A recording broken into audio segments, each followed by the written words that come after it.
আসসালামু আলাইকুম, কি অবস্থা সবার? আশা করি সবাই অনেক বেশি ভালো আছো। আজকে আমরা ম্যাথ অলিম্পিয়াডে আসা 2025 সালে জুনিয়র ক্যাটাগরি সিলেকশন রাউন্ডের প্রত্যেকটা প্রশ্ন সলভ করব। আমাদের যে 18টা প্রশ্ন এসেছিল সেই প্রত্যেকটা প্রশ্ন আমরা বুঝে বুঝে সলভ করব। তাহলে চলো শুরু করি। তার আগে তোমাদের একটা জিনিস বলে রাখি, আমাদের এই যে কোশ্চেন প্র্যাকটিস করা হয় বা আমাদের যে প্রবলেম সলভিং কোর্স, এখন কিন্তু আমাদের এই মে মাসে শুরু হবে ফেজ 3। অলরেডি আমাদের এপ্রিল মাসে কিন্তু ফেজ 2 চলতেছে। তো তোমরা যারা কোশ্চেন প্র্যাকটিস করতে চাও, অর্থাৎ আমরা বিভিন্ন কোশ্চেন যখন আমরা প্র্যাকটিস করি তত আইডিয়াগুলো আমাদের মাথার মধ্যে চলে আসে। তো এই আইডিয়াগুলো যদি প্র্যাকটিস করতে চাও তাহলে তোমরা ভর্তি হতে পারো কোর্সে, ঠিক আছে? তো কোর্সে ভর্তি হওয়ার জন্য এখানে যে হোয়াটসঅ্যাপ নাম্বারটা আমি শো করতেছি, এই হোয়াটসঅ্যাপ নাম্বারে জাস্ট একটা টেক্সট দিলেই হয়ে যাবে, বা তুমি কোনো কিছু জানার থাকলে সেটা খালি মেসেজ দিলেই হয়ে যাবে। তো যাই হোক, আমরা তাহলে শুরু করতেছি আজকের প্রশ্নগুলো। সো এটা আমাদের প্রথম প্রশ্ন ম্যাথ অলিম্পিয়াডে, আমাদের জুনিয়র ক্যাটাগরির প্রথম প্রশ্ন ছিল এইটা। তো এই প্রশ্নটা খুবই সোজা ছিল। কি বলছে? 2027, 2026, 2025 এভাবে করে আসলে 5, 4, 3, 2, 1, দেখো লাস্টে একটা জিরো দিয়ে দিছে। তো জিরো দেওয়া মানে কি? এগুলো সবগুলোর গুণফল চাইছে। জিরো যদি গুণফলের মধ্যে থেকে যায়, আমরা জানি কোনো সংখ্যার সাথে জিরো যদি আমরা মাল্টিপ্লাই করি, গুণ করি, তাহলে আসলে গুণফলটা কি হয়ে যায়? জিরো হয়ে যায়। সো এটা খুবই সোজা একটা প্রশ্ন ছিল। তাহলে চলো পরের প্রশ্ন যাই। সো পরের প্রশ্নে কি বলছে? একটা চতুর্ভুজের দৈর্ঘ্য 50 আর হলো প্রস্থ দেওয়া আছে হলো 60। তো এখানে যদিও বলছে চতুর্ভুজ, তো অ্যাকচুয়ালি এখানে আমরা চতুর্ভুজের জায়গায় যদি আমরা চিন্তা করি যে কোনো একটা আমাদের আয়ত দেওয়া আছে, আয়তের দৈর্ঘ্য আছে, প্রস্থ আছে, আয়ত তো একটা চতুর্ভুজ। তো যেখানে দেখবা আমাদের দৈর্ঘ্য আছে আর প্রস্থ দেওয়া আছে, সেখানে কি করবা? ক্ষেত্রফল কি হবে বা এরিয়াটা আমরা কিভাবে বের করব? এরিয়া ইকুয়াল টু কি হবে? দৈর্ঘ্য গুণন প্রস্থ। তাহলে দৈর্ঘ্য ইন্টু প্রস্থ। তো এই মানটা তো আমাদের দেওয়াই আছে, একটা হলো 50 আর একটা হলো 60। তাহলে কি হচ্ছে? 5, 6, 30 আর দুইটা শূন্য। তো খুবই সিম্পলি আমরা এই ম্যাথগুলো করতে পারি। পরের প্রশ্নে আসো। বলছে কি, একটি এবিসি ত্রিভুজ এ AC equal 40, AB equal 9, BC equal 41। তাহলে ত্রিভুজের ক্ষেত্রফল কত? তো যেহেতু আমাদের এখানে স্পেসিফিক ভাবে বলেনি যে এটা কোন ত্রিভুজ, কি রকম ত্রিভুজ, তো জাস্ট আমাদের তিনটা বাহুর মান দেওয়া আছে। তো আমরা যদি নর্মালি চিন্তা করি যে আমাদের যে কোনো ত্রিভুজের জন্য একটা যে সূত্র আছে, সেটা কি? ক্ষেত্রফলের সূত্র কি? Root over s into s minus a, s minus b, s minus c. এই যে ফর্মুলাটা আছে এখানে, এসটা কি? এসটা হলো আমাদের পেরিমিটারের অর্ধেক বা পরিসীমার অর্ধেক। তাহলে a plus b plus c, ABC যদি ত্রিভুজের কি হয়, বাহুর মানগুলো হয়, তাহলে তার অর্ধেক করলে আমরা আসলে এস এর মানটা পেয়ে যাবো। তো এটা হলো আমাদের ক্ষেত্রফলের সূত্র, ঠিক আছে? তো আমরা এইভাবে করতে পারি, এইভাবে করলে আমাদের অ্যান্সার আসবে, কোনো সমস্যা নাই, অ্যান্সার কিন্তু চলে আসবে। কিন্তু আমরা যদি আরেকটু ভালো করে লক্ষ্য করি, তো এইখানে দেখো একটা মান দেওয়া আছে 40, একটা মান দেওয়া আছে 9, একটা দেওয়া আছে 41, ঠিক আছে? তো আমি এই টাইপের প্রশ্নে যদি ফার্স্টে একটু লক্ষ্য করি যে এটা কি আমাদের পিথাগোরাসের যে ত্রয়ী সূত্র আছে, অর্থাৎ আমরা বলতে পারি C square equal to A square plus B square, এটা কি পিথাগোরাসের সূত্র না একটা? মনে আছে? সমকোণী ত্রিভুজ হইলে অতিভুজ স্কোয়ার ইকুয়াল টু লম্ব স্কোয়ার প্লাস ভূমি স্কোয়ার। এই জিনিসটা কি এটা খাটে কিনা আমরা যদি একটু জাস্ট লক্ষ্য করি, তাহলে তুমি দেখতে পারবা, তুমি যদি আসলে 41 স্কোয়ার করো, যেহেতু আমাদের সবচেয়ে বড় বাহুটাই হলো আমাদের অতিভুজ হয়, সেখানে 49 আর 41 এর মধ্যে সবচেয়ে বড় কে? 41। সো আমি যদি 41 স্কোয়ার করি, তাহলে এটা কি হবে? 9 স্কোয়ার আর 40 স্কোয়ার, 9 স্কোয়ার আর 40 স্কোয়ারের সমান হয়ে যাবে। মানে এটা আসলে হবেই, তুমি চাইলে করে দেখতে পারো। 41 স্কোয়ার করবা আর এখানে আলাদা করে 9 স্কোয়ার 40 স্কোয়ার করে যোগ করবা, দেখবা যোগফলটা মিলে যাবে, সমান হবে। তো যেহেতু আমি বলতে পারতেছি সমান হচ্ছে, তার মানে অবশ্যই এই যে ত্রিভুজটা যে দিছে আমাদের বাহুগুলো দিছে, এই ত্রিভুজে কি হবে? একটা সমকোণী ত্রিভুজ হবে। বাট তুমি কিন্তু চাইলে এই প্রসেসে আর কি অ্যান্সারটা আনতে পারবা, কোনো সমস্যা নেই, একই কথা। তো আমি যদি এখন এখানে একটা সমকোণী ত্রিভুজ আঁক করি, এখানে ধরো একটা সমকোণী ত্রিভুজ আঁক করলাম, ঠিক আছে? তো এই সমকোণী ত্রিভুজের আমাদের বলছে সবচেয়ে বড় বাহুটা কি হবে? অতিভুজ, তার মানে 41 হবে এইটা। তারপর তুমি এখন মন মতো এটা ধরো 9 দিলা, এটা ধরো 40 দিলা, ঠিক আছে? তো আমি এখন এই ত্রিভুজের ক্ষেত্রফল বের করবো বা এরিয়া বের করবো। ক্ষেত্রফলটা যদি আমি বের করি, তাহলে কি হবে? আমাদের নর্মালি ত্রিভুজের সূত্র কি? হাফ ইন্টু ভূমি গুণন উচ্চতা। তো ভূমি কোথায়? কত এটা? এটা তো 90 ডিগ্রি। ভূমি কত? 9, দেখা যাচ্ছে 9। আর উচ্চতা কত? এই যে উচ্চতা 40। সো এইটা করলেও তোমার আসলে অ্যান্সারটা চলে আসবে। সো কাটাকাটি করলে আসে কত? 20, তাহলে 180, ঠিক আছে? তো খুবই সিম্পলি আমরা আসলে এটাও সলভ করতে পারলাম। মানে এই প্রসেস আসলে তাড়াতাড়ি হয়ে যাচ্ছে। আর তুমি যদি ওই প্রসেসে অ্যাপ্লাই করতে চাও, S into s minus a, s minus B, মানে এইভাবে করতে গেলে একটু টাইম বেশি লাগবে। তো যত শর্টকাটে করা যায় তত আমাদের জন্য টাইমটা সেভ হবে। এই বাকি টাইমটা আমরা অন্য ম্যাথের জন্য কাজে লাগাতে পারবো। আচ্ছা, সো এটা আমাদের 4 নম্বর প্রশ্ন। প্রশ্নটা কি বলছে আগে দেখি। বলছে একটি রুমে কিছু সংখ্যক চেয়ার ছিল, ঠিক আছে? ওই রুমে কয়েকজন লোক প্রবেশ করে আসন গ্রহণ করলো, মানে কিছু চেয়ার ছিল, ওই চেয়ারে এখন মানুষগুলো বসে গেল। আচ্ছা, এরপর বলছে এরপর দেখা গেল 6 জন লোক দাঁড়িয়ে আছে, মানে সবাই বসানোর পরেও দেখা যাচ্ছে 6 জন দাঁড়িয়ে আছে, মানে সবার কিন্তু জায়গা হয়নি। আচ্ছা, বলছে রুমে আরো 22টি চেয়ার আসার পর দেখা গেল চেয়ারের সংখ্যা রুমে উপস্থিত লোকের সংখ্যা দ্বিগুণ হয়ে গেছে। মানে পরে আরো 22টা চেয়ার আনলো, যেহেতু অনেক লোক দাঁড়িয়ে আছে কেমন দেখা যাচ্ছে, এই জন্য আরো কয়েকটা চেয়ার আনলো। কয়টা চেয়ার হচ্ছে? 22টা। 22টা চেয়ার আনার পরেও দেখা গেল কি এবার আবার চেয়ারের সংখ্যাটা যতজন মানুষ বসেছিল তার চেয়ে বেশি হয়ে গেছে, দ্বিগুণ হয়ে গেছে। তো আমাকে প্রশ্নটা করছে যে রুমে কতজন লোক ছিল। তো রুমে কতজন লোক ছিল এটা আমাদেরকে বের করতে হবে। তো আমরা এটা দুইভাবে করতে পারি, বাট সবচেয়ে ইজিয়েস্ট ওয়ে হবে যদি তুমি আসলে এখানে ধরে নাও যে আসলে ফার্স্টে যে চেয়ার ছিল, কতগুলো চেয়ার ছিল আমরা কি জানি না। তো আমি এখানে একটা কাজ করি, ধরি শুরুতে চেয়ার ছিল এক্সটি, ঠিক আছে? মনে করো শুরুতে চেয়ার ছিল এক্সটা। এখন আবার একটু শুরু থেকে পড়ি তো, রুমে কিছু সংখ্যক চেয়ার ছিল, কত সংখ্যক? এক্সটি চেয়ার ছিল, আমি ধরে নিয়েছি। ওই রুমে কয়েকজন লোক প্রবেশ করে, আসন গ্রহণ করলো। এরপর দেখা গেল 6 জন দাঁড়িয়ে আছে। তাহলে এক্সট্রা চেয়ার ছিল, এক্সট্রা চেয়ারে কতজন বসছে? একজন বসছে। তাহলে এখন আমি যদি চিন্তা করি, অতএব লোক সংখ্যা সো আমার তো এক্সট্রা চেয়ারে একজন বসছে, কিন্তু সবাইকে বসতে পারেনি। কয়জন দাঁড়িয়েছিল? 6 জন দেখো দাঁড়িয়েছিল। যেহেতু 6 জন দাঁড়িয়েছিল, তাহলে এইটাও তুমি যদি যোগ করে দাও 6, তাহলে তো মোট লোক সংখ্যা কতজন ছিল এটা পেয়ে যাচ্ছ। তাহলে এক্সট্রা চেয়ারে একজন বসছে, 6 জন দাঁড়িয়েছিল, মোট তাহলে লোক সংখ্যা কত? x+6, সিম্পল হিসাব। তাহলে এতজন। আচ্ছা, ভালো কথা। এরপর বলছে কি রুমে আরো 22টি চেয়ার আনার পর, তাহলে এবার চেয়ার সংখ্যা কত? x+22। আগে ছিল চেয়ার এক্সট্রা, এখন 22টা চেয়ার নতুন করে আনছে, তাহলে x+22। আচ্ছা, আনার পর দেখা গেল চেয়ারের সংখ্যাটা রুমে উপস্থিত লোকের সংখ্যা দ্বিগুণ হয়ে গেছে। রুমে কতজন ছিল? এতজন ছিল, তাহলে এর দ্বিগুণ হয়ে গেছে, তাহলে 2 × x+6। তাহলে রুমে ছিল x+6 জন, আর চেয়ার সংখ্যা x+22 জন, মানে x+22টি। তাহলে এই সংখ্যাটা লোক সংখ্যা কি হয়েছে? দ্বিগুণ হয়ে গেছে। এখন সিম্পলি তোমাকে জাস্ট বলছে রুমে কতজন লোক ছিল, তো রুমে লোক ছিল এই কজন? x+6।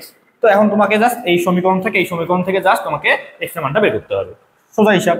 তাহলে একটু বের করি, x+22 ইকুয়াল টু, এটা কি করলো? এটা করো 2x + 12।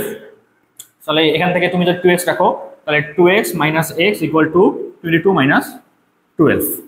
সো x এর ভ্যালুটা কত আসে এখানে? x এর ভ্যালুটা আসছে তোমার 10। সো x এর মান যদি 10 হয়, তাহলে এখন আমাকে তো প্রশ্ন করছে রুমে কতজন লোক ছিল। সো রুমে কতজন লোক ছিল এখান থেকে বের করো, x+6 এতজন ছিল, তাহলে x এর মান 10 + 6 ইকুয়াল টু 16 জন। শেষ অ্যান্সার। এগুলো আসলে মোটামুটি সোজাই ছিল। পরের প্রশ্ন আসো। আচ্ছা, পরের প্রশ্নটা একটু মজার প্রশ্ন। বলছে কি দেখো, 1 থেকে 50-এর মধ্যে যে কোনো 3টি ক্রমিক স্বাভাবিক সংখ্যার বিন্যাস নেওয়া হলো, মানে কনজিকিউটিভ নাম্বার নেওয়া হয়েছে আমাদের, ঠিক আছে? 3টা কনজিকিউটিভ নাম্বার বা ক্রমিক সংখ্যা আসলে আমাদের নেওয়া হয়েছে। এর মধ্যে এমন কয়টি বিন্যাস সম্ভব যেখানে একটি মৌলিক সংখ্যা, মাথায় রাখো, একটি মৌলিক সংখ্যা ও একটি 3 দ্বারা বিভাজ্য সংখ্যা, মানে যে নাম্বারগুলো ডিভিজিবল বাই 3। তাহলে মৌলিক সংখ্যা প্রাইম নাম্বারও আছে, আবার 3 দ্বারা ডিভিজিবল এই নাম্বারগুলোও আছে, পাশাপাশি অবস্থান করে। মানে এক কথায় বলছে আমাকে 3টা করে নাম্বার নিতে হবে, যেন পাশাপাশি একটা মৌলিক সংখ্যাও থাকে, প্রাইম নাম্বারও থাকে, একটা 3 দ্বারা ডিভিজিবল বা বিভাজ্য সংখ্যাও যেন থাকে। এটা আমাদের রাখতে হবে, পাশাপাশি রাখতে হবে। আর টোটালি নাম্বার নিতে হবে কয়টা? 3টা। তো এই কাজটা তুমি আসলে কতভাবে করতে পারবে 1 থেকে 50-এর মধ্যে? আমি অ্যাকচুয়ালি এখানে 1 থেকে 50 পর্যন্ত সবগুলো আসলে নাম্বার লিখে রাখছি আগে থেকে, কারণ এখানে আবার লিখতে টাইম যেত, তাই জন্য একবারে লিখে রাখছি। আর এখানে দেখো আমি বলে রাখছি যে ইয়েলো হলো আসলে প্রাইম নাম্বার, মানে আমাদের এখানে যেহেতু বলছে মৌলিক সংখ্যা হইতে হবে, সো আমি যতগুলো ইয়েলো কালার নাম্বারিং করছি, তো এই নাম্বারগুলো প্রত্যেকটা ইয়েলো কালারগুলো সবগুলো কি প্রাইম নাম্বার বা মৌলিক সংখ্যা।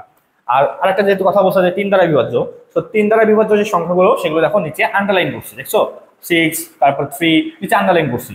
তার মানে আমার যেহেতু বলছে একটা মৌলিক সংখ্যা আর একটা 3 দ্বারা বিভাজ্য সংখ্যা পাশাপাশি রাখতে হবে, যেহেতু বলে দিয়েছে পাশাপাশি থাকতে হবে, তার মানে আমার একটা ইয়েলো কালার থাকবে, একটা আন্ডারলাইন থাকবে, এইরকম নাম্বার নিতে হবে। মানে ইয়েলো কালারের পাশে আন্ডারলাইন থাকতে হবে, অথবা আন্ডারলাইন করার পরে ইয়েলো কালার থাকতে হবে, যে কোনো একটা মানে হলেই হবে আর কি। এটাও সম্ভব, এটাও সম্ভব। সো মোট আমাদের মেইনলি 3টা নাম্বার নিতে হবে, ধরো একটা ইয়েলো থাকলো, একটা আন্ডারলাইন করা কোন একটা নাম্বার থাকলো, তাহলে এটা গ্রহণযোগ্য। বা যদি সামনে আন্ডারলাইন করা থাকে আর ইয়েলো কালার পরে থাকে, তাহলে এটাও গ্রহণযোগ্য, সমস্যা নেই, ঠিক আছে? মানে এক কথায় আমি এটা বোঝানোর সুবিধার্থে ইয়েলো কালার করছি আর আন্ডারলাইন করছি, যেন আমাদের বুঝতেও সুবিধা হয়, করতেও সুবিধা হয়, ঠিক আছে? তার মানে মৌলিক সংখ্যা রাখতে হবে, 3 দ্বারা বিভক্ত সংখ্যা পাশাপাশি রাখতে হবে। তাহলে এই কাজটা আমরা কতভাবে করতে পারি একটু দেখো তো, শুরু থেকে আসি। তো এখানে দেখো, এখানে আমাদের 2 একটা প্রাইম নাম্বার, তার পাশে দেখো আন্ডারলাইন করা আছে। তার মানে আমি বলতে পারি 1 তো নিতেই হবে, 1 2 3। তাহলে এইটা হলো আমাদের একটা তিনটা, মানে এটা হলো আমাদের একটা তিনটা সংখ্যা, যে তিনটা সংখ্যার মধ্যে আমি বলতে পারতেছি একটা প্রাইম নাম্বারও আছে, আবার একটা 3 দ্বারা বিভক্ত সংখ্যাও আছে, দুটো পাশাপাশি আছে, পাশাপাশি থাকলেই হইলো। ঠিক আছে, তো এই বিন্যাসটা কত রকম হতে পারে আসলে সেটাই চাইছে। তো আমি একটা বিন্যাস পেয়ে গেছি অলরেডি। এবার আসো 1 2 3 হইলো, তাহলে 2 3 4 এটা কি নিতে পারি আমরা? অবশ্যই নিতে পারি। 2 3 4 এখানেও দেখো একটা প্রাইম নাম্বার আছে, একটা 3 দ্বারা বিভক্ত সংখ্যাও আছে, তো এটাও নিতে পারি, কোনো সমস্যা নেই। আচ্ছা, এরপর 3 4 5 কে নিতে পারি, 3 4 5 এখানে প্রাইম নাম্বার এইটা আর 3 দ্বারা বিভক্ত সংখ্যা এইটা, মাঝখানে তো একটা নতুন সংখ্যা ঢুকে গেছে, তাহলে কি এটা নেওয়া যাবে? এটা নেওয়া যাবে না, পাশাপাশি থাকতে হবে, বলে দিয়েছে তো প্রশ্নে, পাশাপাশি থাকতে হবে। আচ্ছা, তাহলে আর কি নেওয়া যায়? 4 5 6 এইটা নেওয়া যায়, 4 5 6 এটা নেওয়া যায়, কারণ তোমার 5 তো হলো প্রাইম নাম্বার আর 6 হলো তোমার 3 দ্বারা বিভক্ত সংখ্যা, সো নেওয়া যায়। তারপরে 4 5 6 গেল, তাহলে 5 6 7 এটাও নেওয়া যায়, 5 6 7 এটাও নেওয়া যাচ্ছে। ওকে, 5 6 7 নেওয়া যাচ্ছে। তারপরে 6 7 8 এটাও নেওয়া যাচ্ছে, 6 7 8। দেখো ফার্স্টে কিন্তু এবার 3 দ্বারা বিভক্ত সংখ্যা, তারপরে একটা প্রাইম নাম্বার আসছে, এটাও সমস্যা নেই, পাশাপাশি থাকলে হইলো, সমস্যা নেই। তাহলে আমাদের 6 7 8 নেওয়া গেল। এরপর 7 8 9 তো নেওয়া যাবে না, 8 9 10 নেওয়া যাবে না, কারণ আমাদের বলছি ইয়েলো কালার আর আন্ডারলাইন একসাথে থাকতে হবে পাশাপাশি। তারপরে 9 10 এখানে কত নেওয়া যায়? এই 10 11 12 নেওয়া যাচ্ছে, তাহলে 10 11 12 নেওয়া যাচ্ছে। এরপর কি নেওয়া যাচ্ছে? 11 12 13 নেওয়া যাচ্ছে, 11 12 13 নেওয়া যাচ্ছে। প্রাইম নাম্বার আর আন্ডারলাইন 3 দ্বারা বিভক্ত সংখ্যা পাশাপাশি আছে, তাহলে এরপর 12 13 14 নেওয়া যাবে, 12 13 14 13 14 15 নেওয়া যাবে না, 14 15 16 নেওয়া যাবে না, একবারে নেওয়া যাবে 16 17 18। তাহলে লিখি 16 17 18। ওকে, আচ্ছা 16 17 18 নিলাম, তারপরে 17 18 19 নেওয়া যায়, 17 18 19, এই তো তিনটা সংখ্যার বিন্যাস পেয়ে গেছে। তারপরে 18 19 20 এটাও হয়, 18 19 20 এটাও হচ্ছে। এরপর 19 20 21 তো হবে না, একবারে এই যে এইটা দেখো 22 23 and 24 ইয়েলো কালার আন্ডারলাইন পাশাপাশি, তাহলে 22 23 24। ওকে, আচ্ছা তারপরে 23 24 25 নেওয়া যায়, 23 24 25 নেওয়া যাচ্ছে, 23 24 25 ইয়েলো কালার আর আন্ডারলাইন পাশাপাশি আছে, এটা তো কোনো সমস্যা নেই। এরপর এরপর এরপর এরপর এই যে এখানে 28 29 30, 28 29 30। এরপর 29 30 31, 29 30 31। এরপর 30 31 32, 30 31 32। এরপর এরপর এরপর কোথায়? 30 31 32 নিছি, এটা নেওয়া যাবে না, এই যে 35 36 37, 35 36 37। নেক্সট 35 36 37 38, 36 37 38। ওকে, এরপর এরপর একবারে এই যে এটা 40 41 42, 40 41 42। এরপর 41 42 43, 41 42 43। নেক্সট 42 43 44, 42 43 44। নেক্সট 43 44 45 এটা নেওয়া যাবে না। তারপরে একবারে একবারে একবারে এই যে 46 47 48, 46 47 48। আর সম্ভব না, আর একটাও সম্ভব না। তাহলে এখন তোমাকে গুনতে হবে আসলে কতগুলো তুমি নাম্বার এখানে তৈরি করতে পারছো বা কতগুলো বিন্যাস তৈরি করতে পারছো। সবগুলো কিন্তু আমরা নিয়ে নিছি, এখানে আর বাকি নাই। দেখি 46 47 48, ও আরেকটা বাকি আছে তো 46 47 48, তারপর 47 48 49, এটাও তো সম্ভব। তাহলে 47 48 49, এই তো শেষ, এখন শেষ, এখন আর সমস্যা নেই। তাহলে আমরা এখন গুনি একটু, এই যে 1টা 2টা 3টা 4টা 5টা 6টা 7টা 8টা 9 10 11 12 13 14 15 16 17 18 19 20 21 22 লাস্টে 23। তার মানে আমার টোটাল নাম্বার বা টোটাল বিন্যাস কয়টা হয়েছে? টোটালি বিন্যাস হয়েছে আমাদের 23টি। শেষ। তাহলে এটার অ্যান্সার কি 23। চলো পরেরটায় যাই। বলছে যদি 3 4 x 7 8 y এগুলো একটা সংখ্যা, ঠিক আছে, এটা কিন্তু 6 অঙ্ক বিশিষ্ট সংখ্যা, 6 ডিজিট নাম্বার। তো বলছে যদি এই সংখ্যাটি 12 দ্বারা বিভাজ্য হয়, 12 দ্বারা বিভাজ্য হয়, তবে এক্স ওয়াই এর কতগুলো সম্ভাব্য জোড়া বিদ্যমান। তো আমাদের আসলে কতগুলো পেয়ার্স আছে এটা আমাদের বের করতে হবে। তো এক কথায় এক্স ওয়াই বের করতে হবে, এটা মেইন হিসাব। এক্স ওয়াই কতভাবে হইতে পারে সেটা বের করতে হবে।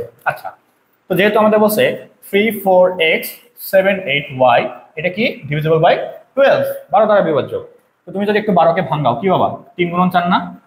তার মানে এক কথায় বলতে গেলে এই যে সংখ্যাটা, এই সংখ্যাটা 3 দ্বারা বিভাজ্য হইতে হবে, 4 দ্বারা বিভাজ্য হইতে হবে। তাহলে 3 4 12 দ্বারা বিভাজ্য হয়ে যাবে। তাহলে এই সংখ্যাটা 3 দ্বারা বিভাজ্য কখন হবে? যখন আমি এইটার অঙ্কগুলো যোগফল নিব, সেই যোগফলটা যদি আমাদের 3 দ্বারা বিভাজ্য হয়, তাহলে পুরো সংখ্যাটাও কি হবে? 3 দ্বারা বিভাজ্য। এটা আমাদের সত্য, এটা তো আমাদের জানার কথা। আর 4 দ্বারা বিভাজ্য কখন হবে? যখন শেষ দুটো অঙ্ক নিয়ে গঠিত 2 ডিজিট নাম্বার 8y, এটা যদি 4 দ্বারা বিভাজ্য হয়, তাহলে পুরো সংখ্যাটা কি হবে? 4 দ্বারা বিভাজ্য হবে। তাহলে আমরা যদি এখন একটু দেখি 4 দ্বারা বিভাজ্য সংখ্যা, এখানে 8 আছে, 8 এর পরে কিছু একটা থাকবে, তাই না? 4 দ্বারা বিভাজ্য সংখ্যা, যেহেতু আমি বললাম যে 8y, এটা 4 দ্বারা বিভাজ্য হইতে হবে, তাহলে পুরো সংখ্যাটা 4 দ্বারা বিভাজ্য হবে। সো 8y, y এর মান আসলে কি কি হইতে পারে এটা তোমাকে খুঁজে বের করতে হবে।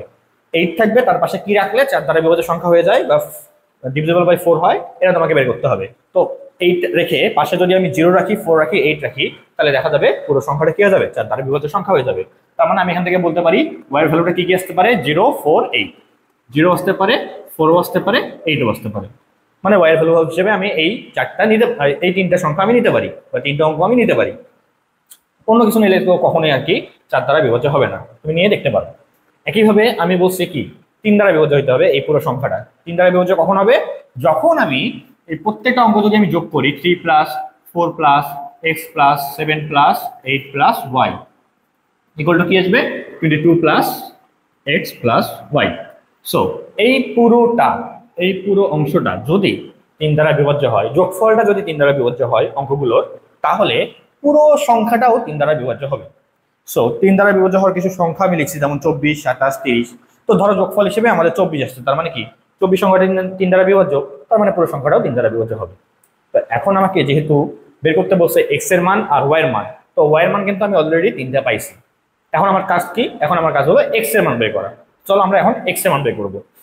তো x এর মান বের করার জন্য আমাদের আসলে y এর মানটা ধরে নিতে হবে। তো মনে করো আমি y ইকুয়াল টু 0 নিলাম, ঠিক আছে? আচ্ছা, y ইকুয়াল টু 0 হইলে আমি যদি এই টার্মটার কথা চিন্তা করি, যে এই যে যোগফল 22 প্লাস x প্লাস y, এই যোগফলটা আমাদের 3 দ্বারা বিভাজ্য কোনো একটা সংখ্যা হইতে হবে, তাহলে কেবলমাত্র পুরো সংখ্যাটা 3 দ্বারা বিভাজ্য হবে। আচ্ছা, তাহলে y ইকুয়াল টু যদি 0 হয়, আমি যদি একটু মান বসাই, 22 প্লাস x এর মান কত? x এর মান x, ও এর মান 0, তাহলে কি আসে? 22 প্লাস x, এটা আসে। এখন তুমি আমাকে বলো এখানে x এর মান কি কি হইতে পারে? এখানে x এর মান কি কি হইতে পারে? এই জায়গা থেকে x এর মান আসলে কি কি হইতে পারে? 22 প্লাস x, এখানে x এর মান কি বসাইলে এই জিনিসটা 3 দ্বারা বিভাজ্য হবে, এটা তুমি আমাকে বলো। এখন আমরা দেখি, এই জন্যই আমি লিখছি 24 27 30, মানে x 3 দ্বারা বিভাজ্য সংখ্যাগুলো অলরেডি লিখে রাখছি, যেন করতেও সুবিধা হয়, তোমাদের বুঝতে সুবিধা হয়। তো দেখো 22 এর পরবর্তী কোন সংখ্যা আছে যেটা আমাদের 3 দ্বারা বিভাজ্য? এই যে 24। তার মানে আমি যদি বলি এই 22 প্লাস x, এইটার ভ্যালুটা বা এইটার যে যোগফলটা, এই যোগফলটা হইতে হবে আমাদের 24। যদি বলি কোনো সমস্যা আছে? কোনো সমস্যা নেই, কারণ 24 সংখ্যাটা 3 দ্বারা বিভাজ্য। আর 24 যেহেতু আমাদের পুরো সংখ্যার অঙ্কগুলো যোগফল হিসেবে আমি ধরে নিচ্ছি যে 24 আসবে, কারণ পুরো সংখ্যার অঙ্কগুলো যোগফলই তো 22 প্লাস x প্লাস y, এখানে y এর মান 0 বসাইছি, তো x এর মান আসবে কিছু একটা। তো এক কথায় প্রত্যেকটা অঙ্ক যোগ করলে যোগফল আসবে 24, আমি এটাই ধরে নিচ্ছি। যেহেতু 24 সংখ্যাটা 3 দ্বারা বিভাজ্য, সব পুরো সংখ্যাটা 3 দ্বারা বিভাজ্য হবে, এটা কোনো সন্দেহ নেই। সো আমি তখন x এর মানটা বের করে বলতে পারতেছি কত আসবে? 24 মাইনাস 22 ইকুয়াল টু 2। তার মানে আমি x এর একটা মান যদি 2 বসাই আর y এর মান যদি 0 বসাই, তাহলে আমি বলতে পারবো এই সংখ্যাটা 12 দ্বারা বিভাজ্য হবে। চাইলে তুমি করে দেখতে পারো। তো আমি তাহলে এখানে x এর মান কি কি পাচ্ছি? এই ফরম্যাটে x এর মান পাচ্ছি একটা 2। x এর মান কি পাইলাম? 2 পাইলাম। আরো কি সম্ভব না? 24 এর পরে কি 27 হতে পারে না? যোগফলটা কি 27 হতে পারে না? 27 তো তোমার 3 দ্বারা বিভাজ্য সংখ্যা একটা। তাহলে তুমি এখন যদি এখান থেকে x এর মান বের করার চেষ্টা করো, তাহলে কি হবে? ধরো 22 প্লাস x ইকুয়াল টু 27, তাহলে এক্স এর মানটা কি হবে 27 থেকে জাস্ট তুমি এই 22 বাদ দিবা, তাহলে কত আসবে 5। তার মানে এক্স এর কিন্তু আরো একটা ভ্যালু আসতে পারে 5, আসতে পারে না? অবশ্যই আসতে পারে, কেন আসতে পারে না? অবশ্যই আসতে পারে 5। সিমিলারলি তুমি যদি আরো একটা করার চেষ্টা করো, 30, 27 পরে 30, তাহলে তুমি এখানে এক্স এর মান কি পাবা? যদি যোগফলটা তোমার 30 আসে তাহলে 30 মাইনাস কি হবে 22, মানে 22 প্লাস এক্স ইকুয়াল টু 30। আমি ওই লাইনটা লিখতেছি না, স্কিপ করতেছি, বারবার লেখাচ্ছে। তো এক্স এর মানটা কি হবে 30 মাইনাস 22 হবে, তাহলে 30 মাইনাস 22 কি আসবে 8। এটাও তো একটা 1 ডিজিট নাম্বার, সো এটা আমাদের এখানে বুঝতেই পারে, মানে এক্স এর মান হিসেবে বুঝতে পারে। সো এখানে আরো একটা ভ্যালু পাচ্ছি আমি 8। এখন তুমি যদি 33 নাও এবং ওখান থেকে যদি 22 বাদ দাও তাহলে কত আসবে 10। 10টা কি 1 ডিজিট নাম্বার, এক্স এর মান হিসেবে বসাতে পারবো? পারবো না। এখানে যেহেতু এক্স আর ওয়াই কিন্তু প্রত্যেকটাই ডিজিট অঙ্ক 0 থেকে 9 পর্যন্ত হইতে পারবে, তার বাইরে হইতে পারবে না। সো আমি কিন্তু আর যেতে পারবো না, 10 কিন্তু নিতে পারবো না। সো আমার এক্স এর ভ্যালু এই 3টা, যেখানে ওয়াই ইকুয়াল টু 0 ধরা হয়েছিল। তাহলে আমাদের এই জায়গার ক্ষেত্রে 0 ক্ষেত্রে আমাদের কোন কোন জোড়াগুলো আসতেছে? একটা আসতেছে তোমার 0 2, তারপর 0 5 0 8, এই 3টা জোড়া তুমি y ইকুয়াল টু 0 এর ক্ষেত্রে পাইলা। কয়টা জোড়া পাইলা এখানে লিখে রাখি, এখান থেকে জোড়া কয়টা পাইলা 3 পেয়ারস, ঠিক আছে? 3টা পেয়ার জোড়া পাইলা, ঠিক আছে? আচ্ছা, এটা তো গেল। এখন তুমি আসো y ইকুয়াল টু 4 এর ক্ষেত্রে, y ইকুয়াল টু 4 এর ক্ষেত্রে তুমি এখন কাজ করো, এর ক্ষেত্রে কাজ করো। তাহলে y ইকুয়াল টু 4, তাহলে আমাদের এই y এর মান এবার কত বসবে 22 প্লাস এক্স প্লাস y এর মান আসবে 4 বসবে। এবার 4 বসবে কারণ তুমি এবার 4 নিছো। তো ইকুয়াল টু কি হবে? ইকুয়াল টু তোমার 4 5 6 26 প্লাস এক্স, তাহলে 26 প্লাস এক্স আসতেছে। এবার কি আসতেছে 26 প্লাস এক্স, এটা কি হবে 3 দ্বারা ডিভিজিবল হবে, 3 দ্বারা বিভাজ্য হবে। তাহলে এখন তুমি আমাকে বলো 3 দ্বারা বিভাজ্য হওয়ার জন্য এখানে এক্স এর মান কি কি আসতে পারে? এবার আমরা একবারে করব, এত দেখানোর আর কোনো দরকার নেই, এবার আমরা একবারে করব 26। তাহলে আমাদের 26 এর পরে কোন সংখ্যাটা আছে 3 দ্বারা বিভাজ্য 27, তাহলে 27 এর জন্য আমাদের এক্স এর মান কত লাগতেছে 1, দিয়ে দাও 1। এরপর আসো 27 এর পরে কি আছে 30, তাহলে 30 এর জন্য আমার এখানে এক্স এর মান কত দিতে হবে 4, তাহলে লিখে দাও 4। এরপরে 30 এর পরে কি আছে 33, 33 এর জন্য আমার এখানে এক্স এর মান কত দিতে হবে 7, দিয়ে দাও 7, শেষ। এখন তুমি যদি 36 এ যাও দেখবা মানে এক অঙ্ক বিশিষ্ট সংখ্যা থাকবে না। তো এক অঙ্ক বিশিষ্ট সংখ্যা ছাড়া বা অঙ্ক ছাড়া আমরা এখানে এক্স এর মান হিসেবে কিছুই আর কি নিতে পারবো না। সো 147 ছাড়া আর কিছু নেওয়া পসিবল না। তাহলে এখানে আমাদের আর কি কি আসতেছে জোড়াগুলো? এখানে y এর মান 4, তাহলে আচ্ছা এখানে মনে হয় আমি উল্টা লিখছি, এটা ফার্স্টে নিছি y তারপর নিছি x, ব্যাপার না, সমস্যা নাই। ফার্স্টে নিছি y তারপর x, জাস্ট উল্টা করে দিলেই হবে, সমস্যা নাই। মানে জোড়া তো জোড়াই, আমাদের চাইছে এখানে এক্স ওয়াই জোড়া। সো আমাকে এখানে 20 50 80 লিখতে হইতো, যাই হোক ঠিক করে দেই, তাহলে সমস্যা নাই, ঠিক করে তো দেওয়াই যাবে। তাহলে এখানে আমাদের এক্স আর ওয়াই জোড়া যদি আমি কাউন্ট করি তাহলে আগের ক্ষেত্রে ছিল 2, 2,0 5,0 8,0, ঠিক আছে? আর এখন যেটা পাইলাম, এখন আমাদের ওয়াই এর মান 4 আর এক্স এর মান এগুলো হতে পারে। তাহলে 1,4 ওয়াই এর মান সবসময় কিন্তু 4ই থাকবে, ঠিক আছে? তারপরটা 4,4, তারপরটা 7,4, ঠিক আছে? এমন ফির আবার ভাবিও না যে 7,4 আমি এটা উল্টাই দিলাম, 4,7 হইতে পারে, এই জোড়া হইতে পারে, এমনটা না। এখানে আলাদা করে কিন্তু এক্স এর মান এই 7 ওয়াই এর মান 4, এমন হতে পারবে না যে এক্স এর মান তোমার 7 ওয়াই এর মান 4, তাহলে তো হবে না। তখন কিন্তু আর তোমার এই যে 4 দ্বারা বিভাজ্য সংখ্যা কিন্তু তখন আর হবে না, যদি এটা তুমি 7 ধরো, ঠিক আছে? তাও ভুল করে আবার উল্টাই দিও না। আচ্ছা, এখন লাস্টলি ওয়াই এর মান আর কি হতে পারে? ওয়াই এর মান আরেকটা কি হতে পারে 8। সো এবার যদি 8 কাউন্ট করি তাহলে আমাদের এবার কি আসবে দেখো তো, 22 প্লাস এক্স প্লাস ওয়াই এর মান বসাও, ওয়াই এর মান 8। তাহলে এখন কত হয় 8 9 10 10 0 হাজার 1 3 30 প্লাস এক্স। এখন তুমি আমাকে বলো এখানে এক্স এর মান কি কি হতে পারে? 30 এর চেয়ে বড় কোন সংখ্যা আছে দেখো তো? 30 তো নিজেই একটা সংখ্যা। সো এক্স এর মান তুমি যদি 0 বসাও কোনো সমস্যা আছে? কোনো সমস্যা নেই, 0 বসাতে পারো। এখানে এক্স এর মান 0 বসালে কোনো সমস্যা নাই, ওয়াই এর মান তখন 8। আচ্ছা, এরপর মানে 0 বসাইলে 30 আর 0 যোগ করলে 30ই হয়। সো 30 তো 3 দ্বারা বিভাজ্য, সমস্যা নেই। এরপর 33 এর জন্য এক্স এর মান লাগবে 3, 36 এর জন্য এক্স এর মান কত লাগবে 6, 39 এর জন্য এখানে দেখো এক্স এর মান লাগবে 9। সো এই চারটা সংখ্যা সম্ভব, ঠিক আছে? তো তো এই আরের জন্য তাহলে কতগুলো পেয়ার হচ্ছে বা জোড়া হচ্ছে? চারটা, দেখা যাচ্ছে চারটা, যেখানে তোমার এক্স এর মান একবার 0, ওয়াই এর মান একবার 8, একবার এক্স এর মান 3, ওয়াই এর মান 8, একবার এক্স এর মান 6, ওয়াই এর মান 8, একবার এক্স এর মান 9, ওয়াই এর মান কত? 8।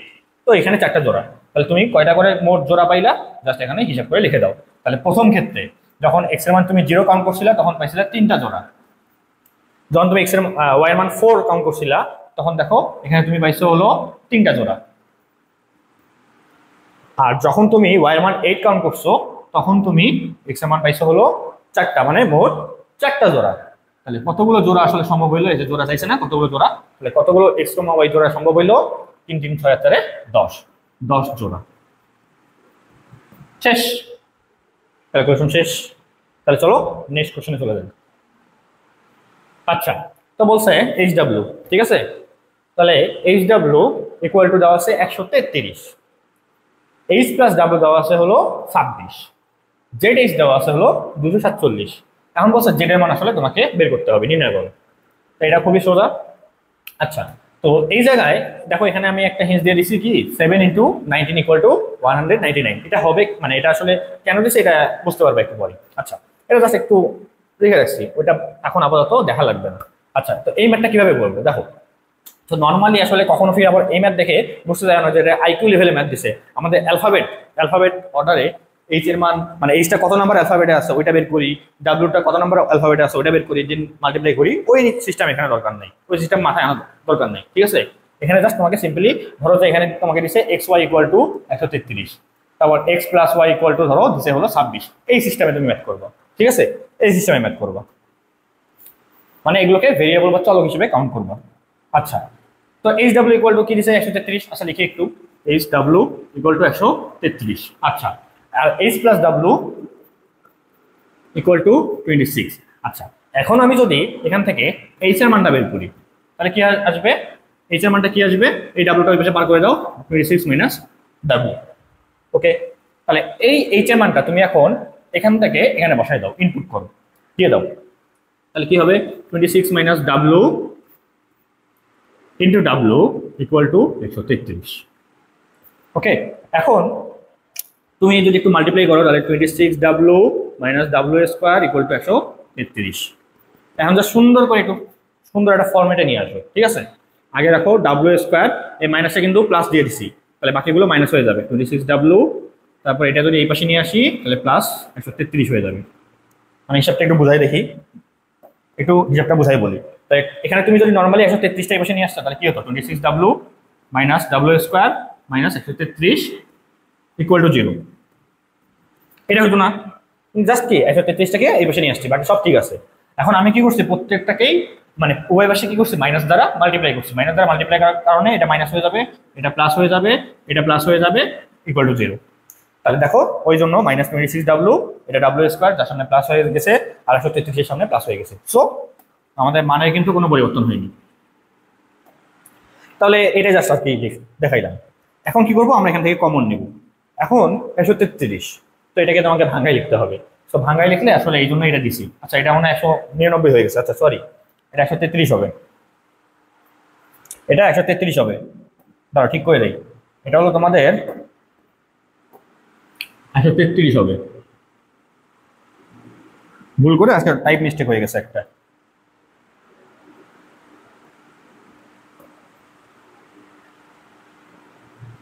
তাহলে এটা হলো 33। ওকে, আচ্ছা, তো 7 আর 19 গুণ করলে 133 হয়। তাহলে এই 7 আর 19 যদি যোগ করো দেখবা 26 হয়, ঠিক আছে।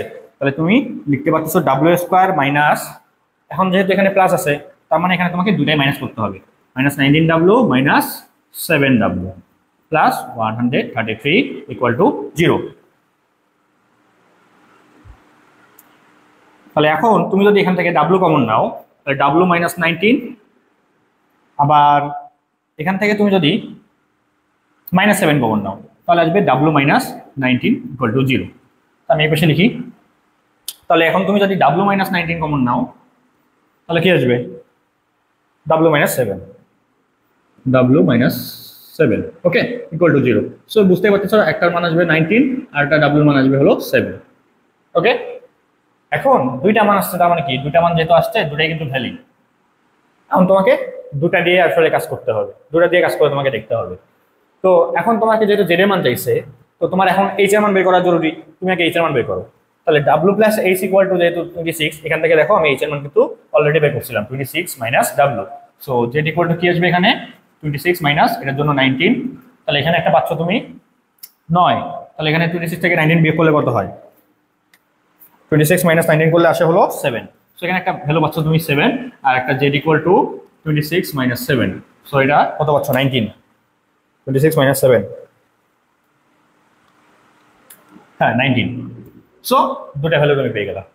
এখন এই যে দুটা ভ্যালু পাইলা, এই দুটা ভ্যালু তুমি একটু চেক করে দেখবা যে ঠিকঠাক আছে কিনা, সবকিছু ঠিকঠাক আছে কিনা। যেমন 19 7 মাল্টিপ্লাই করলে কি আসবে, 133 আসবে। আবার 7 19 মাল্টিপ্লাই করলে তো 133 আসবে, কোনো সমস্যা নাই। 7 আর 19 যদি যোগ করো আসবে কত 26, কোনো সমস্যা নেই। 7 আর 19 যদি আলাদা করে যোগ করো বা 19 7 যোগ করো একই কথা, 26ই আসবে, মানে কোনো চেঞ্জ নাই, কোনো সমস্যা নাই। এখন যেহেতু তোমাকে কার মান চাইছে, জেড এর মান চাইছে তাই না, জেড এর মান চাইছে, তো জেড এর মান বের করতে হলে এখান থেকে কি করতে হবে, 247 কে এইচ দ্বারা ডিভাইড করতে হবে। তাহলে 247 কে কি করবা, এইচ দ্বারা ডিভাইড করবা। তাহলে এখন তুমি আসলে কোন এইচ নিবা, এখানে তো দুইটা, আচ্ছা এখানে জেড লিখছি কেন, ভুল করে লিখছি, সরি। এটা তো তোমার এইচ, এটা কার ভ্যালু বের করতেছি, এইচ এর ভ্যালু বের করতেছি। সো এটা আমাদের এইচ, আসলে এইচ। ওকে, তাহলে এই এইচ এর মানটা আসলে তুমি 7 বসাবা নাকি 19 বসাবা, তো তুমি আসলে দুটাই বসাবো। তাহলে একবার তুমি এখানে 7 বসাও, দেখো 247 ডিভাইড বাই 7, আরটা হলো 247 ডিভাইড বাই কত 19, দুটাই বসাবা। বসাই দেখো তো কত আসে, 247 ডিভাইড বাই 7 করলে আসে হলো আমাদের 35.285, ঠিক আছে। আর আরেকটা আসে আমাদের অ্যান্সার 247 ডিভাইডেড বাই 19, 13, ঠিক আছে 13। তো আমাদের আসলে দুটাই রাইট, দুটাই রাইট। যদি তোমার এটা অলিম্পিয়াডে ধরো তুমি অফলাইনে পরীক্ষা দিচ্ছ, তখন দেখা যাবে আসলে দুটাই তোমাকে দিতে হবে, দুটাই রাইট। কিন্তু যদি তুমি অনলাইনে পরীক্ষা দাও, আমাদের অনলাইনে যেহেতু আসলে আমাদের ইনপুট দিয়ে অ্যান্সারটা সাবমিট করতে হয়, তো এখানে ম্যাক্সিমাম অ্যান্সার থাকবে কিসে, একটা ইন্টিজার নাম্বারে, পূর্ণ সংখ্যা থাকবে। তো সেই হিসেবে তোমার অ্যান্সার দেওয়া বেটার হলো 30। বাট অ্যান্সার কিন্তু দুটাই ঠিক, কোনোটাই যে ভুল এটা ঠিক এমন না, দুটাই ঠিক। বাট তোমার বেটার হলো 13 দেওয়া যদি তুমি অনলাইনে এক্সাম দাও, যেহেতু আমাদের 25 সালে আসলে অনলাইনে এক্সাম হয়েছে, তো তোমার 13 দেওয়া বেটার। বাট এটা যেহেতু ভুল এমনটা না, ঠিক আছে। আর অফলাইনে পরীক্ষা দিলে তোমাকে দুটাই কিন্তু অ্যান্সার দিতে হবে। তো এই ম্যাটার তুমি আরো একভাবে করতে পারতা, যেখানে তোমার ডিরেক্টলি 13 আসতো, সেটা একটা ফর্মুলা আছে। তো ফর্মুলাটা কি ছিল আমাদের, ধরো a minus b whole square equal to a plus b whole square minus 4ab, ঠিক আছে। এই ফরম্যাট থেকে দেখো আমাদের প্লাসের ভ্যালুটা দেওয়া আছে, এখানে প্লাসের ভ্যালু বসাই দিবা, এ বির ভ্যালু মানে এইচ ডাব্লিউর ভ্যালু দেওয়া আছে বসাই দিবা, দিয়ে তুমি রুট করে এই মানটা বের করবা, a মাইনাস বির মানটা বের করবা। তাহলে তোমার আসলে a প্লাস বির মান জানা হলো, দেওয়াই আছে, আর a মাইনাস বির মান বের করা হয়েছে। কারণ কি প্লাস মাইনাস করলে তো তোমার যেটার মান দরকার তুমি বের করতে পারবে, এইভাবে করতে পারো, ঠিক আছে। যাই হোক, পরের প্রশ্ন যাই। পরের প্রশ্ন বলছে তিনটি বিজোড় সংখ্যা এবিসি এর যোগফল 87, এমন কতগুলো সেট এবিসি পাওয়া সম্ভব। তো এখানে কিন্তু সেট বলছে, ঠিক আছে, সেট বলছে। তো আসলে সেটের মধ্যে দেখো এবিসি বলছে না, তো সেটের মধ্যে কিন্তু আমাদের একটা জিনিস জানতে হবে। ধরো তোমার এই যে এখানে তিনটা বিজোড় সংখ্যার যোগফল, কথার কথা 1 যোগ 3 যোগ 5 9, ঠিক আছে, কথার কথা তোমাকে এখানে 87 এর জায়গায় 9 দিচ্ছে। তো তুমি একটা সেট কি পাইলা 135, এটা একটা সেট পাইলা, যোগ করলে 9 হচ্ছে। মনে করো আসলে 87 এর জায়গায় কি দিছে 9 দিছে, সো একটা সেট তুমি পাচ্ছ হলো 1 3 and 5।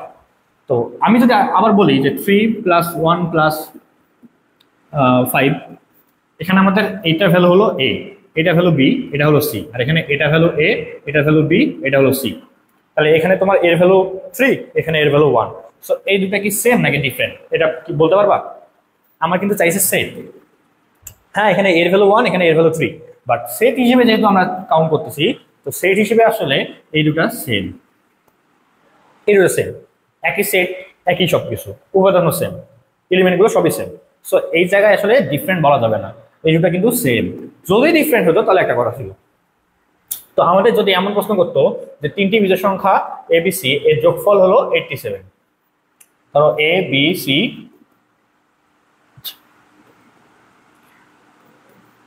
এর যোগফল হলো 87। তো যদি বলতো যে আসলে কতভাবে এ বি সি বিন্যাস পাওয়া সম্ভব, যদি এইভাবে বলতো তাহলে আমরা স্টার্স এন্ড বার্স থিওরাম এটা দিয়ে কিন্তু খুব ইজিলি বলতে পারতাম। আর এখন অনেকে আসলে স্টার্স এন্ড বার্স থিওরাম সম্পর্কে জানো না, তো এর জন্য আমি হলো এই ভিডিওর কমেন্টে একদম পিন করে দিব এখন ওই স্টারস অ্যান্ড বার্স থিওরেমের যে আমার যে বেসিক ক্লাস ছিল, ওই বেসিক ক্লাসটা অনেক আগের যদিও, তারপর আমি নতুন করে স্মার্ট বোর্ডে নেওয়ার চেষ্টা করবো এক সময় পেলে। তো যাই হোক, আপাতত ওই ভিডিওটা আমি হলো কমেন্টে লিঙ্ক করে দিয়ে রাখবো। ওই ভিডিওটা তুমি দেখিও, তাহলে তুমি স্টারস অ্যান্ড বার্স থিওরেম কিভাবে অ্যাপ্লাই করে, আসলে প্রসেসটা কি রকম, বেসিকটা কি সব জেনে যাবে, ঠিক আছে। তো আমি আপাতত এখানে কোনো বেসিক দেখাবো না, আমি জাস্ট ডিরেক্টলি আসলে জিনিসটা বলে দিই যে স্টারস আর বার্স থিওরেমে আসলে যদি বলতো যে মানে ওখানে তো আর বলা থাকবে না যে তুমি এই প্রসেস সলভ করো, তোমাকে জাস্ট বলবে যে 3টা যোগফল হলো 87, এখন তুমি কতগুলো বিন্যাস করবা, এবিসি কত রকম ভাবে নিতে পারো, এই প্রশ্ন যদি করতো তাহলে আমরা কি করতাম দেখো। তো আমাদের এই প্রশ্নের জন্য কি করতে হইতো, তো এখানে যেহেতু আসলে আমাদের বিজোড় সংখ্যার কথা বলছে, তো আমাদেরকে কি করতে হবে, এগুলোকে বিজোড় সংখ্যা হিসেবে ভাবতে হবে, বিজোড় সংখ্যা হিসেবে ভাবতে হবে। আমি ডিরেক্টলি কিন্তু স্টারস অ্যান্ড বার্স থিওরেম এখানে অ্যাপ্লাই করতে পারবো না, কারণ ওই স্টারস অ্যান্ড বার্স থিওরেমের মধ্যে আমি যদি ডিরেক্টলি অ্যাপ্লাই করি তাহলে আমাদের এখানে বোঝাবে এ বি সি এর মানগুলো 0, 1, 2 এগুলো হতে পারে, কিন্তু তা তো হবে না। 0 কি হবে, হবে না, জোড় সংখ্যা, 2 জোড় সংখ্যা, এগুলো কি হবে, হতে পারবে না। সো এই কারণে আমি ডিরেক্টলি এখানে অ্যাপ্লাই করতে পারবো না। তাহলে তখন কি করতাম, আমি ওই জিনিসটা একটু দেখাই দিচ্ছি, যদিও ওটা প্রশ্নের মধ্যে কিন্তু চাইনি, তারপরেও দেখাই দিচ্ছি যেন তোমরা জিনিসটা জানে রাখতে পারো। তো এখানে আমরা কি করব, এখানে আসলে এ বলতে আমাদের যে কোনো বিজোড় সংখ্যাকে আমরা 2k প্লাস মাইনাস 1 আকারে প্রকাশ করতে পারি, পারি না? কে এর মান ধরো তুমি 1 নিলা, তুমি একটা কি বিজোড় সংখ্যা পাবা, তুমি কে এর মান ধরো 3 নিলা, যে কোনো একটা মানে বিজোড় সংখ্যা পাবা। সো অ্যাকচুয়ালি আমরা এই টাইপের ম্যাথের ক্ষেত্রে 2k প্লাস 1 এই জিনিসটা দিয়েই সলভ করার চেষ্টা করি, ঠিক আছে। 2k প্লাস 1, তো যে কোনো বিজোড় সংখ্যাকে আমি কিন্তু এই আকারে প্রকাশ করতে পারবো, পারবো কিনা, পারবো। সো আমি ধরো এইটাকে প্রকাশ করলাম, ধরো এ যেহেতু আছে এ তো নেওয়া যাবে না, অন্য কোনো ভেরিয়েবল নিতে হবে, ধরো 2k প্লাস 1 নিলাম, ঠিক আছে। এ কে প্রকাশ করলাম 2k প্লাস 1, এটা একটা তোমার বিজোড় সংখ্যা। এখন বি কে যখন আমি প্রকাশ করব, তো যেহেতু প্লাস আছে সো প্লাস, বি কে আমি প্রকাশ করলাম 2k প্লাস, আচ্ছা 2k তো আর নেওয়া যাবে না, কে তো একবার ভেরিয়েবল নিয়ে নিছি, এখন অন্য একটা ভেরিয়েবল নেই, কে এল নিলাম, 2l প্লাস 1, তারপর সির জন্য আমি অন্য একটা ভেরিয়েবল নিয়ে বিজোড় সংখ্যা প্রকাশ করবো, যেহেতু প্রত্যেকটাই বিজোড় সংখ্যা বলছে। সো এটাকে আমি বলতে পারি ln প্লাস 1 ইকুয়াল টু 87 বলতে পারি কিনা। প্রত্যেকটাকে দেখো আমি আসলে ডিফারেন্ট অড নাম্বার হিসেবে আমি আসলে প্রকাশ করছি। আচ্ছা, এখন তুমি যদি এইটার একটু কাজ করো তাহলে কি পাবা, 2 into k plus l plus m plus 3 equal to 87, তাহলে k plus l plus m equal to কি হবে, 87 থেকে তোমার 3 মাইনাস হবে, তাহলে 80 কি হবে 4, তাহলে ডিভাইড বাই 2, এই দুটা বেশি ডিভাইড করে দাও, তাহলে অতএব k plus l plus m equal to হবে কত, তাহলে 42। এখন তুমি চাইলে কে এল এম এর মান তুমি 0 নিতে পারো, 1ও নিতে পারো, 2ও নিতে পারো, এখন আর কোনো সমস্যা নেই, কারণ তুমি যদি কে এর মান 0 নাও, এখানে কে এর মান 0 বসবে, 0 আর 2 মাল্টিপ্লাই করলে কি হবে 0, আর প্লাস 1 করলে 1, তখন তোমার এর ভ্যালু 1 চলে আসবে। সো কে এর ভ্যালু, এল এর ভ্যালু, এম এর ভ্যালু এখন তোমার এই যে একটু আগে যে কাহিনী হচ্ছিল 0 থেকে 1 2 3 4 সবগুলো আমাদের হিসাবে আসতেছিল, এখন এখানে হিসাবে আসলে কোনো সমস্যা নেই। তো তুমি তাহলে এখানে এখন stars and bars theorem apply করো। তো ওটা মানে সিস্টেমটা কি, তো যদি আমরা এখানে এটাকে স্টার হিসেবে কাউন্ট করি, এটা স্টার, আর এখানে বার কয়টা আছে, 2টা বার। বেসিক ক্লাসে দেখো তাহলে এই জিনিসগুলো বুঝতে পারবা, বেসিক ক্লাস না দেখলে তুমি কিন্তু এখান থেকে ডিরেক্টলি বুঝতে পারবা না। সো আমি কমেন্টের মধ্যে কিন্তু পিন করে দেবো, ওই ক্লাসটা একটু দেখে নিও, দেখে তারপর তুমি এই জিনিসটা বোঝার চেষ্টা করো, তাহলে বুঝবা। তাহলে এখানে তোমার স্টার কয়টা আছে 42, তাহলে 42 স্টার প্লাস বার কয়টা আছে 2 2 4টা, সরি 2টা, আমি এখানে 2 লিখছি, মানে 2টা বলেছি আর কি, এখানে আমাদের আসলে 1টা 2টা আমাদের কি আছে বার আছে, তাহলে 42 প্লাস 2 ইকুয়াল টু কি হচ্ছে 44। তাহলে আমাদের মোট স্টার আর বার থেকে কতগুলো স্টার আমরা চুজ করতে পারি সেটা করলেও হবে, কতগুলো বার আমরা চুজ করতে পারতেছি সেটা করলেও হবে। তো আমি এখান থেকে যদি চিন্তা করি, মোট স্টার আর বার মিলে আমাদের আছে হলো মোট 44টা, স্টার আছে 42, বার আছে 2টা, তাহলে মোট হলো 44টা। 44টা জায়গা থেকে আমি এখানে বার যেহেতু 2টা, তো 2টা বার আমি কতভাবে চুজ করতে পারি, 44C2, এত উপায়। সো এইখানে আমাদের আসলে যে অ্যান্সারটা আসবে, আমি এটা করে দেখাবো না এখন আর, যেহেতু ওটা প্রশ্নে আসলে আমাদের চাইনি। সো এখানে আমাদের যে ভ্যালুটা দিবে, যে ভ্যালুটা আসবে, ওই ভ্যালুটা হবে আমাদের কে এল এম এর মান। আর যত হবে কে এল এম নির্ণয় করতে পারবো, বিন্যাস আমি নিয়ে আসতে পারবো, ততভাবে আসলে এবিসির বিন্যাস আমার পসিবল। তো এটাই অ্যাকচুয়ালি আমাদের তখন অ্যান্সার হইতো, যদি বলতো যে কতগুলো বিন্যাস পাওয়া সম্ভব, তখন আসলে অ্যান্সার হইতো এটা। ঠিক আছে। বাট এটা তো অ্যান্সার চাইনি, অ্যান্সার চাইছে কি সেটের কথা। তো সেটের কথা যেহেতু আমাদের বলছে, তাহলে সেই হিসেবে আমাদের আলাদা করে এর ভ্যালু, বির ভ্যালু, সির ভ্যালু আমাদের হিসাব করতে হবে। তা চলো একটু হিসাব করি। তো দেখো এখানে এ বি সি আমি জাস্ট আগে থেকে লিখে রাখছি যাতে সুবিধা হয় সবার জন্যই। তো A B C equal to 87, তাই না? হ্যাঁ, তাহলে A B C equal to 87। এখানে দেখো আমি যদি এটাকে এ বি সির মান আলাদা করে যদি আমি একটু বের করার চেষ্টা করি, তো এর ভ্যালু আমি এখানে ফিক্সড রাখছি, এই ওয়ানটা কিন্তু এখানে ফিক্সড, এর ভ্যালু 1 ফিক্সড। দেখো সবগুলোটা কিন্তু শুরুতে 1 আছে, বাকিগুলো চেঞ্জ হয়েছে, বিসি চেঞ্জ হয়েছে, বাট এ কিন্তু সব ক্ষেত্রে 1। সো 1 যেহেতু আছে, তাহলে দেখো এখানে 1, এখানে 1, এখানে 1, তো এর ভ্যালু 1 ফিক্সড। আচ্ছা, তো এখন বির ভ্যালু যদি আমি 1 নেই, সির ভ্যালু কত আসবে? 85। বির ভ্যালু যদি 2 হয়, সির ভ্যালু 84। বির ভ্যালু যদি 3 হয়, সির ভ্যালু 83। এভাবে করে করে করে করে বির ভ্যালু যদি 47 হয়, সির ভ্যালু আসবে কত? 39। নিচে আরো যাওয়া সম্ভব, বাট আমরা যাব না। কেন যাব না সেটা বুঝতে পারবো। দেখো এখন আমাদের তো বলছে তিনটি বিজোড় সংখ্যা, এবিসির মান কি বিজোড় সংখ্যা নিতে বলছে, অড নাম্বার নিতে বলছে। তাহলে আমি এখানে 2 কেন ইউজ করব? এটা কি 2 ইউজ করা যাবে? এখানে কি 4 ইউজ করা যাবে? এখানে কি 42 ইউজ করা যাবে? যাবে না। বাট আমি লিখছি কেন? যাবে না বুঝাইতেই লিখছি। তাহলে এই জিনিসটা কাটা যাবে, এটা কাটা যাবে। তারপরে হলো তোমার যেখানে যেখানে জোড় সংখ্যা আছে কাটা কাটা কাটা, এগুলো বাদ, এগুলো বাদ, এগুলোকে বাদ দিতে হবে। বাদ তো দিব, ঠিক আছে, কোনো সমস্যা নাই। তো বাদ দিয়ে যদি আমি এখন এটাকে লেখার চেষ্টা করি, তাহলে আমাদের শুধুমাত্র এগুলো আসবে, শুধু এগুলো আসবে, শুধু এগুলো কাউন্ট হবে, কারণ এগুলো যোগ করলে কত হবে? 87 হবে, তাতে কোনো সন্দেহ নাই। আর প্রত্যেকটাই কি দেখো বিজোড় সংখ্যা, প্রত্যেকটাই বিজোড় সংখ্যা, প্রত্যেকটাই বিজোড় সংখ্যা, যোগ করলে 87 হবে, এটা কোনো সন্দেহ নাই, প্রত্যেকটাই কি হবে? বিজোড় সংখ্যা। তো এখন দেখো এখানে এই যে আমি যে সংখ্যাগুলো আমি একটু আগে বাদ দিলাম, যে নাম্বারগুলো একটু আগে আমি বাদ দিলাম, যেমন এই যে এটা বাদ দিছি, এটা বাদ দিছি, তারপর তোমার হলো এই যে এগুলো বাদ দিছি, এগুলো বাদ দিছি না, এগুলো বাদ দিছি, বাদ দিয়ে আমার অ্যাকচুয়ালি থাকে কি এইটা, সবগুলো কি দেখো সবগুলো এখানে 1 3 5, মানে এখানে কোনো জোড় সংখ্যা নাই, ইভেন নাম্বার নাই। তাহলে এখান থেকে আমি আসলে এই জায়গাটায় নিয়ে আসছি। সো জোড় সংখ্যাগুলো কিন্তু হিসাব করা যাবে না, যেহেতু সবগুলোই বিজোড় সংখ্যা। আচ্ছা, ভালো কথা। এখন এখন এখান থেকে আবার তুমি একটু চিন্তা করো, তো এখান থেকে একটু চিন্তা করো, এই জায়গায় আমাদের লাস্টলি মনে করো এই যে এটা 143, 1 + 43 + 43, এখান থেকে চিন্তা করো, এই জায়গা থেকে চিন্তা করো।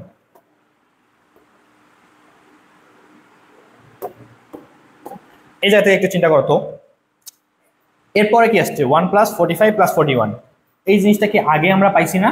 এই দেখো এই জায়গায় পাইছি 1 + 41 + 45, ওইটা যে কথা 1 + 45 + 41 একই কথা না? একই তো কথা। তাহলে এটা কি নেওয়া যাবে? এটাও নেওয়া যাবে না, এটাও বাদ, এটাও বাদ, এটা নেওয়া যাবে না, বাদ। আবার 1 + 47 + 39, এটা কি অলরেডি পাইছি সামনে? এই দেখো এখানে পাইছি 1 + 39 + 45 47, তো অলরেডি উপরে পাইছি, তাহলে এটাও আর নেওয়া যাবে না, এটাও বাদ। তাহলে আসলে ব্যাপারটা দাঁড়াচ্ছে কি? আসলে ব্যাপারটা দাঁড়াচ্ছে যে এখানে আমাদের অলরেডি এটা নেওয়া হয়ে গেছে, এটা নেওয়াও হয়ে গেছে, বাদ। আর 1 + 43 + 43 তো লাগবেই, এটাও থাকবে, এটা আর উপরে আসেনি। বাট এর ভিতরে বা নিচে যত নাম্বার আছে সবগুলো আসলে উপরে আমার অলরেডি নেওয়া হয়েছে।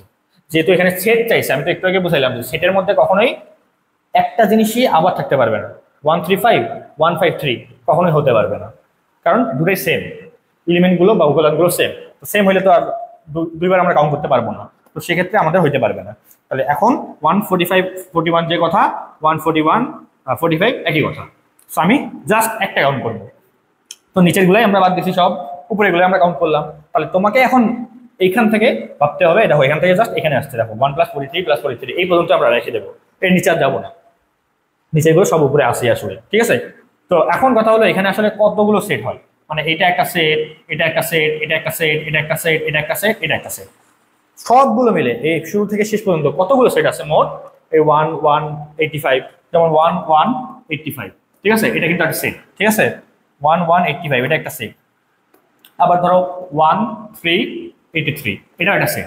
সো এইরকম আসলে কতগুলো সেট আছে, এইরকম আসলে কতগুলো সেট আছে, এইটা হলো আমাদের এখন বের করতে হবে। তো আমি এখানে অলরেডি লিখছি 22টা, কিন্তু 22টা আসলে আসে কিভাবে, 22টা আসলে আসে কিভাবে এটা একটু পরে দেখবো, একটু পরে দেখবো। কিন্তু মনে রাখো এই যে এই সেটটা মনে রাখো, ফাইনালি আমাদের এই সেটটা আসছে, ফাইনালি কি আসছে, এই সেটটা আসছে। কিভাবে বাই সেট আছে আমরা দেখবো, পরেরটা আসি, পরেরটা একটু দেখাই দিই আমি। এখানে তো 1 1 আমরা ফিক্স রাখছিলাম, এরপর কি 2 2 ফিক্স রাখবো? টুর কোনো কাজ আছে? সবগুলো তো বলে দিচ্ছে বিজোড় সংখ্যা, তো সেখানে টুর হিসাবই আসবে না, ডিরেক্ট তুমি এর ভ্যালু এবার 3 ফিক্স রাখবা। সবগুলো দেখো 3 ফিক্স রাখছি শুরুতে। এরপর 1 + 83, 2 + 82, 3 + 81। এখানেও দেখো আমাদের যেহেতু আসলে কোনো জোড় সংখ্যার কাজ আসবে না, তো এগুলো বাদ, এগুলো বাদ, এগুলো কাটা, এগুলো কাটা, ঠিক আছে। তো লাস্টলি বিজোড় সংখ্যাগুলো জাস্ট আমাদের কাউন্ট হবে, কাউন্ট হয়ে এই ফরম্যাটটা আসবে। এখানে শুরু থেকে শেষ পর্যন্ত কতগুলো সেট আছে? 20টা। এখানে জাস্ট একটা জিনিস মাথায় রাখবা, এখানে কিন্তু এই জিনিসটা, এই সেটটা দেখো, এখানে কিন্তু এই সেটটা 3183, এইটা কিন্তু আমাদের এখানে নাই। এখন প্রশ্ন আসতে পারে না কেন নাই, এটা কি লক্ষ্য করছিলা? কেন নাই এখানে? এই সেটটা কিন্তু এখানে নাই, কেন নাই? কারণ 3183, আচ্ছা 3183 এই যে সেটটা, এটা অলরেডি কাউন্ট করা হয়েছে। কিভাবে বুঝলাম? কারণ এইখানে একটা 1 আছে, 1 এর হিসাব তো একটু আগে এখানে করছি। এই যে দেখো, এই যে 3183, 1383 যে কথা, 3183 এই কথা, তাহলে এই সেটটা অলরেডি আমাদের কাউন্ট করা হয়েছে, শুরুতেই হয়েছে, তাই এই সেটটা আর কাউন্ট করা যাবে না। এগুলোও মাথায় রাখতে হবে, এগুলোও বুঝতে হবে। তো এখানে মোট কতগুলো সেট আছে? 20টা। কিভাবে আসলো বুঝবো একটু পরে। তাহলে চলো এখন একটু বুঝি যে কিভাবে আসলো। সো ফাইনালি আমাদের আসলে কতগুলো সেট আছে সেগুলো আমাদের সব লেখা হয়েছে, যদিও সবগুলো লেখা আছে, বাট তারপরও আসলে এখানে কেমন করে আসছে সেটা আমরা এখন দেখব। তো এইখানে আমাদের প্রথমটার ক্ষেত্রে, ঠিক আছে, প্রথমটার ক্ষেত্রে আমাদের এই জায়গায় তোমার তো 1 ফিক্সড, এখানে তো 1 ফিক্সড, প্রত্যেকটাতে তো 1 ফিক্সড। তো 1 যখন ফিক্সড, ওই ক্ষেত্রে আমাদের কতগুলো সেট আছে সেটা আমরা দেখি। তাহলে তুমি জাস্ট চিন্তা করো, এখানে যেহেতু বিটা শুরু হচ্ছে 1 দিয়ে আর শেষ হয়েছে 43 দিয়ে, তাহলে 1 থেকে 44 পর্যন্ত চিন্তা করো। 1 থেকে 44 পর্যন্ত কতগুলো নাম্বার আছে? 44টা। কয়টা নাম্বার আছে? 44টা। সেই 44টার 22টা হলো ইভেন নাম্বার আর 22টা হলো অড নাম্বার। ওতে অড, এটা ইভেন বুঝাইলাম। জোড় সংখ্যা বিজোড় সংখ্যা। তাহলে 1 থেকে 44 পর্যন্ত, 43 আছে যদিও, আমি একটু বাড়াই দিছি। 1 থেকে 44 পর্যন্ত যেহেতু আসলে অর্ধেক অর্ধেক করবো, তো 1 থেকে 44 পর্যন্ত মোট 22টা জোড় সংখ্যা আছে, 22টা বিজোড় সংখ্যা আছে। আমার লাগবে কি? শুধু এই বিজোড় সংখ্যাগুলো, শুধু এই বিজোড় সংখ্যাগুলো। তাহলে 22টা যেহেতু বিজোড় সংখ্যা আছে, তাহলে এখানে 1 থেকে 43 পর্যন্ত মোট বিজোড় সংখ্যা আসলে 22টা, বা 1 থেকে 44 পর্যন্ত বিজোড় সংখ্যা কয়টা? 22টা। তাহলে যেহেতু বুঝতেই পারতেছো এখানে মোট 22টা সংখ্যা আছে, বা এরকম 1 2 3 4 এভাবে করে 22টা সংখ্যা আসবে, তার মানে সেট কয়টা? 22টা। এটা বের করা কঠিন কিছু? কঠিন না, সোজা। পরেরটাই আছে। পরেরটা আমাদের শুরু হয়েছে 3 দিয়ে, 3 5, তারপরে অবশ্যই 7 হবে, তারপর 9 হবে, এভাবে করে 37 39 41। তো তুমি মনে করো 1 থেকেই শুরু করো, শুরুতে 3 আছে, বাদ 3-এর কথা বাদ দাও, 1 থেকেই শুরু করো, ঠিক আছে। 1 থেকে শুরু করে 41 আছে, তার মানে তুমি 42 পর্যন্ত একটু হিসাব করো। 1 থেকে 42 পর্যন্ত নাম্বার কয়টা? 42টা। এখান থেকে আমাদের কয়টা থাকবে? 21টা হলো ইভেন নাম্বার, 21টা থাকবে হলো অড নাম্বার। আজকে 2 জায়গা ভাগ করো, 21টা অড নাম্বার, 21টা ইভেন নাম্বার। তো আমার তো লাগবে কি? জাস্ট অড নাম্বারের কাউন্টটা, মানে কতটা তোমার বিজোড় সংখ্যা আছে সেটা বের করতে হবে। সো দেখলা যে এখানে মোট বিজোড় সংখ্যা কয়টা? 21টা। কিন্তু সামনে দেখো, এখানে অ্যাকচুয়ালি 3-এর আগে তো একটা বিজোড় সংখ্যা আছে, সেটা কত? 1। ওটা কি কাউন্ট করছি? এখানে কাউন্ট করিনি, মানে সরি, এখানে কাউন্ট করছি, এখানে কিন্তু কাউন্ট করছি। এখান থেকে আমি যেহেতু 1 থেকে 42 পর্যন্ত মোট কতগুলো বিজোড় সংখ্যা আছে? 21টা বিজোড় সংখ্যা আছে, সেখানে তো অবশ্যই 1 কাউন্ট করাই হয়েছে, কিন্তু একটা এখানে নাই। তার মানে এখান থেকে 1 মাইনাস করে দিতে হবে। তার মানে আমাদের 20টা সংখ্যা আছে। এই যে এখানে সিরিজ 3 5 7 9 এভাবে করে 41 পর্যন্ত, এখানে মোট সিরিজ আছে কয়টা? মানে মোট নাম্বার আছে কয়টা? 20টা। তাহলে 20টা যেহেতু নাম্বার আছে, তার মানে 1 2 3 4 এভাবে করে আমি 20 পর্যন্ত নাম্বার গুনবো। 41 আসবে, 20 পর্যন্ত নাম্বার আমরা গুনতে পারবো। তাহলে সেট কয়টা হইলো? 20টা। এই জন্য 20 সেট লেখা হয়েছে। আবার এখানে আসো, এখানে ধরো যে 5 থেকে কাউন্ট করা শুরু হয়েছে, 5 7 এরপরে 9, এভাবে চলতে চলতে 41 পর্যন্ত আসছে। তাহলে আমাদের এই জায়গায় যদি চিন্তা করি যে 41, তার মানে মনে করো যে 42টা নাম্বার আছে তোমার কাছে, 1 থেকে 42 পর্যন্ত নাম্বার আছে। এখন এখানে তোমার 21টা থাকবে জোড় সংখ্যা, এখানে থাকবে 21টা বিজোড় সংখ্যা, তাই না? হ্যাঁ। এখন এর মধ্যে এখন চিন্তা করো, এই 21টা বিজোড় সংখ্যার মধ্যে তোমার উপরে কি কি নাই? 1 নাই, 3 নাই। দেখো 1 আর 3 কিন্তু নাই, এখানে কিন্তু তোমার 1 নাই আর 3 নাই। তো 1 আর 3 যেহেতু নাই, তো দুটো নাম্বার তোমার কাছে নাই, তো দুটো নাম্বার যেহেতু নাই তুমি -2 করবা না, তাহলে তোমার কতগুলো নাম্বার থাকে? 19টা। তার মানে এখানে তোমার 19টা সেট আছে। আমরা আলাদা করে এই নাম্বারগুলো কাউন্ট করতেছি, তাহলে সেট কয়টা? 19টা। সিমিলারলি এখানে কয়টা থাকবে? 17টা। এই একইভাবে এখানে থাকবে 2টা, এখানে থাকবে 1টা।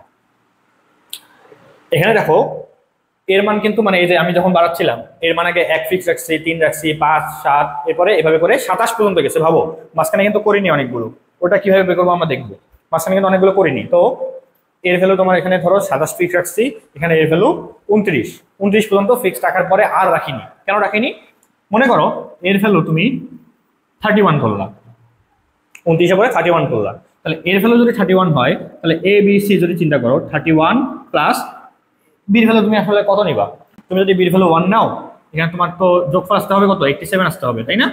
সো 87 থেকে তুমি যদি আসলে 31 বাদ দাও, 87 থেকে 31, 87 মাইনাস 31 মাইনাস আরো তো 1 আছে একটা, বাদ দাও। তাহলে 87 মিল করার জন্য তোমার লাগবে হলো 55। তো 1 যেখানে আছে 55 এর কাজ কি অলরেডি হয়েছে না? শুরুতে অলরেডি হয়ে গেছে। আবার তুমি যদি এটা 2 করে দাও, এটা যদি 50 কি হবে? এটা 54 হবে। 54 করে দাও, তাও তো 2 এর কাজ অলরেডি হয়ে গেছে এখানে। সরি 2 তো না, 2 তো হতে পারবে না, সরি 2 তো আর হতে পারবে না। তো এটা যদি 3 করে দাও, 3 করে দিলে তোমার কত আসবে? 3 করে দিলে এটা আসবে হলো 53। তাহলে যেখানে 3 আছে সেখানে তো অলরেডি এখানে 3 এর মধ্যে তো ওই 53 কাজটা অলরেডি এখানে হয়ে গেছে, অলরেডি কিন্তু হয়ে গেছে, উপরের দিকে হয়ে গেছে, ঠিক আছে? তো আসলে মেইন কথা হলো যে তোমার এখানে সবগুলোর কাউন্ট অলরেডি তুমি সামনে করে ফেলছো। তো যেহেতু সবগুলোর কাউন্ট তুমি সামনে অলরেডি করে ফেলছো, তো সেখানে তো তোমার আসলে এটা নিয়ে চিন্তা করার কোনো দরকারই নাই যে এরপরে আমাকে 31 নিতে হবে বা 33 নিতে হবে কিনা, লাগবেই না আর নেওয়া। অলরেডি তুমি পর থেকে সবগুলো হিসাব করে ফেলছো। আর এক্সট্রা করে কষ্ট করে কোনো হিসাব তোমার করা কোনো দরকার নেই, ঠিক আছে? এখন কথা হচ্ছে এখান থেকে এই ফরম্যাটটা আমরা কিভাবে আসলে করব। দেখো এই ম্যাথগুলো এখন আমরা ডিরেক্ট করব, মানে এতক্ষণ তো বোঝানোর জন্য এত কিছু লিখলাম, এখন আমরা ডিরেক্ট করব। কিভাবে ডিরেক্ট করতে পারি দেখো তো। সো আমার 1 থেকে যেহেতু 43 বলছি, তার মানে আমরা 1 থেকে 43 পর্যন্ত বিজোড় সংখ্যা কাউন্ট না করে 1 থেকে 44 পর্যন্ত মোট 44টা সংখ্যা আছে আমার কাছে। আগের মতো করে একটু আগে যেমন করে আসছি না, ওইভাবে আসবো। 44টা সংখ্যা আছে, এখান থেকে এটাকে অর্ধেক করবা। 22টা সংখ্যা আমাদের বিজোড় আছে। এখন এই 22টা সংখ্যা আমাদের বিজোড় আছে, তাই যেহেতু এখান থেকে 22টা সংখ্যা আমাদের এখানে বিজোড় সংখ্যা নেওয়া হয়েছে 1, 3, 5, 7 এভাবে করে 43 পর্যন্ত, যেহেতু 22টা সিরিয়াল আসছে আমাদের, তার মানে আমাদের এখানে এরকম সেট কয়টা হচ্ছে? 22টা। সো 22টা সেট পেয়ে গেলাম। এবার এখানে আসো, এখানে আমাদের এখানেও 41 মানে 42 নিতে হবে আমাদের। মানে যদি বিজোড় সংখ্যা হয় তাহলে তাকে 1 বেশি করে নিয়ে তারপর ভাগ করবা। আর যদি একবারে জোড় সংখ্যা পাও, এখানে জোড় সংখ্যা কোথাও পাবা না, তো সব সময় কি করবা? 1 যোগ করে নিয়ে তারপরে তুমি হলো 2টা ভাগে ভাগ করবা, জোড় সংখ্যা আর বিজোড় সংখ্যায় ভাগ করবা। তো এখানে যেহেতু 3 থেকে শুরু হয়েছে, যদিও যাই হোক সমস্যা নাই সেটা। তো এখানে তোমার যেহেতু 41 আছে, তো এর সাথে 1 যোগ করবা 42। তো 42টা থেকে আমি আসলে 2 দ্বারা ভাগ করো, 21টা সংখ্যা আমি কি পাবো? বিজোড় সংখ্যা পাবো। তার মানে এখানে আমাদের সিরিয়াল কয়টা আসবে? এভাবে গুনতে গুনতে 21টা সিরিয়াল আসতো যদি 1 থেকে শুরু হইতো। বা যেহেতু অলরেডি 1 এর কাজটা এখানে করা হয়েছে, সেখান থেকে 1 মাইনাস করবা। যেহেতু অলরেডি 1 এর কাজটা সামনে কিন্তু করা হয়েছে, তার মানে তোমার 20টা সেট আছে। এখানে আসো, এখানে 41, তার মানে এখানে তুমি 42 কাউন্ট করবা, এখান থেকে আসবে 21, এখান থেকে কি আসবে? 21। তো এবার শুরু হয়েছে 5 থেকে, ঠিক আছে? তাহলে 5 থেকে আসলে শুরু হয়েছে, এটা মেইনলি 5 থেকে শুরু হবে না কত থেকে শুরু হবে আমাদের চিন্তা করার কোনো দরকারই নাই। কোনটা কই থেকে শুরু হয় হোক, আমরা 1 থেকে কাউন্ট করা শুরু করবো। তো 1 থেকে 42 পর্যন্ত মোট আমাদের বিজোড় সংখ্যা আছে হলো 21টা। এখন এই 21টা সংখ্যা থেকে আমি আসলে 1 এর কাজও এখানে করে ফেলছি, 3 এর কাজও এখানে করে ফেলছি। তো যেহেতু 2টা প্রসেস অলরেডি সামনে করা হয়েছে, এই কারণে আমরা এখান থেকে -2 করে দিব, -2, তার মানে 19। কারণ দেখো এখানে 5 থেকে কেন শুরু হয়েছে? কারণ 5 + 1 আর 5 + 3 এই কাজটা অলরেডি এখানেও করা হয়েছে, এখানেও করা হয়েছে, অলরেডি করা হয়েছে। 1 এর কাজ এখানে করা হয়েছে না, এই জন্য 1, 3 কাজ এখানে করা হয়েছে না, এই জন্য 3 বার। সো এই জন্য 5 থেকে শুরু হয়েছে। আবার এখানে দেখো এখানে 7 থেকে কেন শুরু হয়েছে? কারণ 1, 3, 5 অলরেডি তুমি এই 3টার মধ্যে করে ফেলছো। তো আমরা কই থেকে শুরু করবো না করবো ওগুলো দেখতে যাবো না। আমরা কি করবো? আমরা 1 থেকে চিন্তা করবো যে 39 আছে, তার মানে এখানে আমাকে 40 ধরতে হবে। তো 40টা সংখ্যার মধ্যে আমাদের বিজোড় সংখ্যা আছে 20টা। এখন এই 20টা সংখ্যার মধ্যে আমি 3টার কাজ অলরেডি সামনে করে ফেলছি, তাহলে মাইনাস হবে 3, তার মানে 17। তো আমি আরেকটা জাস্ট করাই দিচ্ছি তোমাদের। ধরো যে এখানে তোমার 8 + 8 তো হবে না, 9 9 প্লাস সামথিং এভাবে করে আসলে মিলাতে হচ্ছে। তো এটা কত পর্যন্ত আসবে তুমি দেখবা, এখানে কত পর্যন্ত আসবে সেটা দেখবা। দেখার পরে কি করবা, ওইটাকে ওটার সাথে 1 যোগ করে 2 দ্বারা ডিভাইড করে দিবা, ওই এটার সাথে 1 যোগ করে ভাগ করবা কি 2 দ্বারা, ভাগ করে যেটা আসবে তো তার মধ্যে তোমার 1 2 3 4 চারটা কাজ অলরেডি করা শেষ, তো -4 করে দিবা।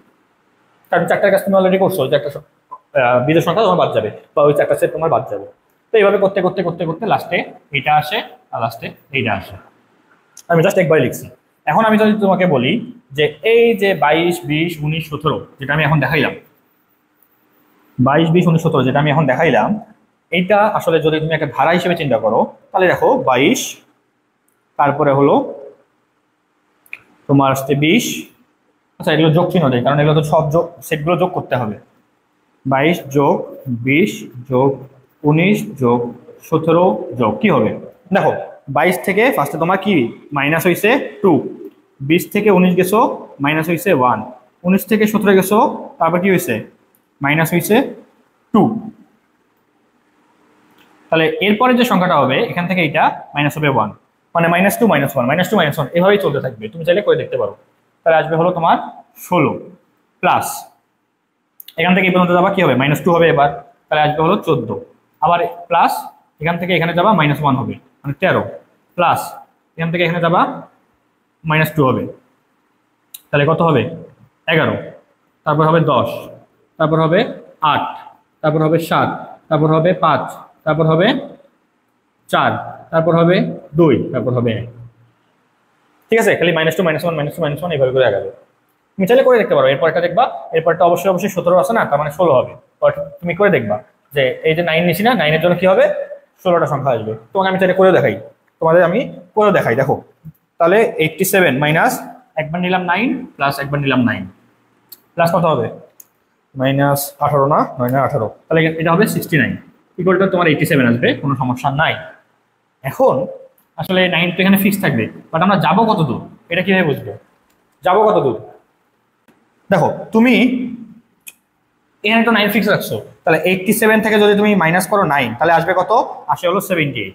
তো এটাকে জাস্ট 2 দ্বারা ডিভাইড করো, কত আসবে 39, তাহলে 39 প্লাস 39 এটাই তোমার লাস্ট পজিশন আসবে। মানে কি করলাম, জাস্ট আমার তো আছে 87 যেহেতু আমি 9 ফিক্স রাখছি সবসময় তো 9 বাদ যাবে, তো 87 থেকে 9 বাদ দিলে আসবে হলো 78। তো 78 কে তুমি যেহেতু আসলে দুইটা জায়গায় আমাকে ভাগ করে দিতে হচ্ছে, সো দুইটা জায়গায় ভাগ করে দাও, দেখবা 39 পাচ্ছ, মানে এটাকে 2 দ্বারা ডিভাইড করো, 2 দ্বারা ডিভাইড করলে পাবা 39। সো 39 প্লাস 39 করলে 78 হয়, 78 হয়, 78 এর সাথে 9 যদি তুমি যোগ করো তাহলে পাবা হলো 87। তো যাই হোক লাস্টে আমাদের আসতেছে কি 39। তো আমার কাজ কি, এই 39 এর সাথে 1 যোগ করে দাও, তার মানে 40, 40কে আবার 2 দ্বারা ভাগ করতে হবে, যেহেতু এর মধ্যে জোড়ও আছে বিজোড়ও আছে, 1 থেকে 40 পর্যন্ত মোট সংখ্যা আছে 40টা, তার মধ্যে জোড় আছে 20টা, বিজোড় আছে 20টা, তো আমার তো লাগবে বিজোড়, তাহলে এই বিজোড়টা হইলো। তাহলে এটা যেহেতু আমি আসলে 9 এর জন্য কাজ করতেছি, আগে আমার কয়টা কাজ করা হয়েছে 1 2 3 4, সো মাইনাস করে দিবা 4, তার মানে দেখো 16 পেয়ে যাচ্ছ। আমি বলছিলাম না 16 আসবে, সো এইভাবে করে তুমি আসলে করতে পারো, ঠিক আছে। আচ্ছা যাই হোক, তো এখন আমি এই কতগুলো সেট পাইলাম, এই যে এতগুলো সেট পাইলাম, এগুলো সব যোগ করবা, তোমাকে সবগুলো যোগ করতে হবে। তো যোগ করে দেখবা তোমার অ্যান্সার আসতেছে 169, কি আসতেছে 169, সো এটাই অ্যান্সার। চলো তাহলে পরের প্রশ্ন চলে যাই। আচ্ছা, তো এখানে একটা প্রশ্ন বলছে কি যে একটা সিলিন্ডার থেকে সমান ভূমি এবং সমান উচ্চতার একটি কোণকে কেটে ফেলা হয়েছে। তো দেখো এখানে একটা সিলিন্ডার আছে, এখানকার ভূমি দেখো, এই যে ভূমি কিন্তু আছে, ভূমি সমান, আবার দেখো উচ্চতাও সমান, ঠিক আছে। সমান ভূমি সমান উচ্চতার একটা কি বলছে কোণক, এই কোণকটা এখান থেকে কেটে ফেলছে, যদিও আমি কাটিনি বাট এখান থেকে কিন্তু কি করবে এই কোণকটা কেটে ফেলছে।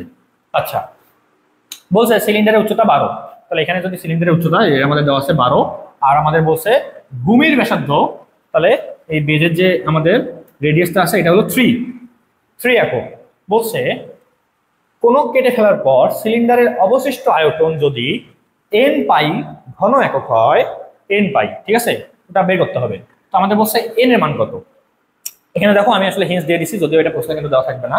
বলছে সিলিন্ডারের আয়তন πr²h আর হলো কোণকের আয়তন হলো 1/3 πr²h। তো এটাই তোমাকে আসলে জানতেই হবে, যেহেতু ম্যাথ করবা জানতে হবে। তো আমি যদি এখন ফার্স্টে চিন্তা করি যে সিলিন্ডারের আয়তন কি হবে, জাস্ট ফর্মুলা অ্যাপ্লাই করো।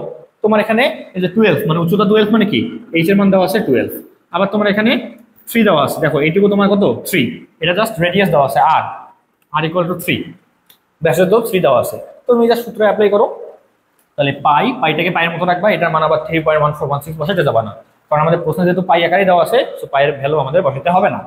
সো পাই ইন্টু আর স্কোয়ার, আর বলতে কি 3 স্কোয়ার ইন্টু এইচ বলতে কত 12, তাহলে কি হচ্ছে পাই ইন্টু 8 ইন্টু 12, তাহলে সরি 8 না 9, এটা 9, এটা হবে 9,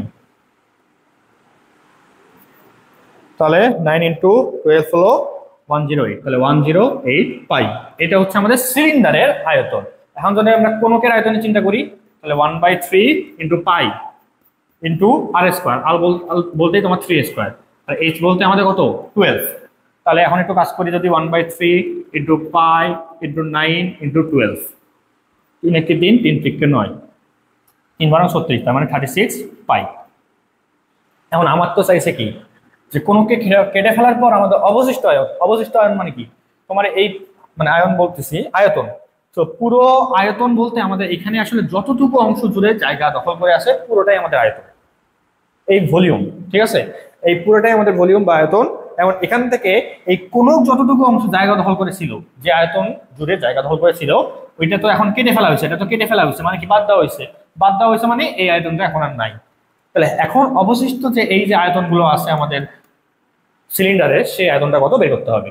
তার মানে অতএব অবশিষ্ট আয়তন কি হবে, মোট আয়তন থেকে, এই মোট আয়তনের মধ্যে কিন্তু সিলিন্ডারের আয়তনও ছিল, কোনকের আয়তনও ছিল, বা যেহেতু কোনকের আয়তনটা কেটে ফেলা হয়েছে, সো এই মোট আয়তন থেকে আমাদের কোনকের আয়তনটা বাদ দিতে হবে, যেহেতু কোনকটাই কেটে ফেলা হয়েছে। সো কত আসে 108 মাইনাস 36 72 পাই। সো এটাকে যদি আমি n পাই এর সাথে কম্পেয়ার করি, সো 72 n এর ভ্যালু, চলো n ইকুয়াল টু 72, শেষ পার্টটা যাই। আচ্ছা, সো এই প্রশ্নে কি বলছে আমাদের, এই প্রশ্নে আমাদের বলছে যে একটি বর্গের ভিতর একটি বৃত্ত রয়েছে যা বর্গের প্রতিটি বাহুকে স্পর্শ করে। সো দেখতেই পাচ্ছ এখানে স্পর্শ করছে, এখানে স্পর্শ করছে, এখানে স্পর্শ করছে, এখানে স্পর্শ করছে, বর্গের ভিতরে একটা বৃত্ত। বলছে বর্গের ক্ষেত্রফল যদি 289 বর্গ একক হয়, তাহলে এই বর্গের ক্ষেত্রফল দেওয়া আছে। তো বলছে বৃত্তের ব্যাস নির্ণয় করো। আচ্ছা, যদি তুমি বৃত্তের ব্যাস নির্ণয় করো, তো তুমি ধরো এখান থেকে তুমি এই পর্যন্ত কি করছো, যোগ করছো, তাহলে এটা তোমার বৃত্তের রেডিয়াস। তো এর দ্বিগুণ করলে মানে এই পাশেও যদি যোগ করো, এটা তোমার আর, তাহলে এই পুরোটা তোমার হলো বৃত্তের ডায়ামিটার বা ব্যাস।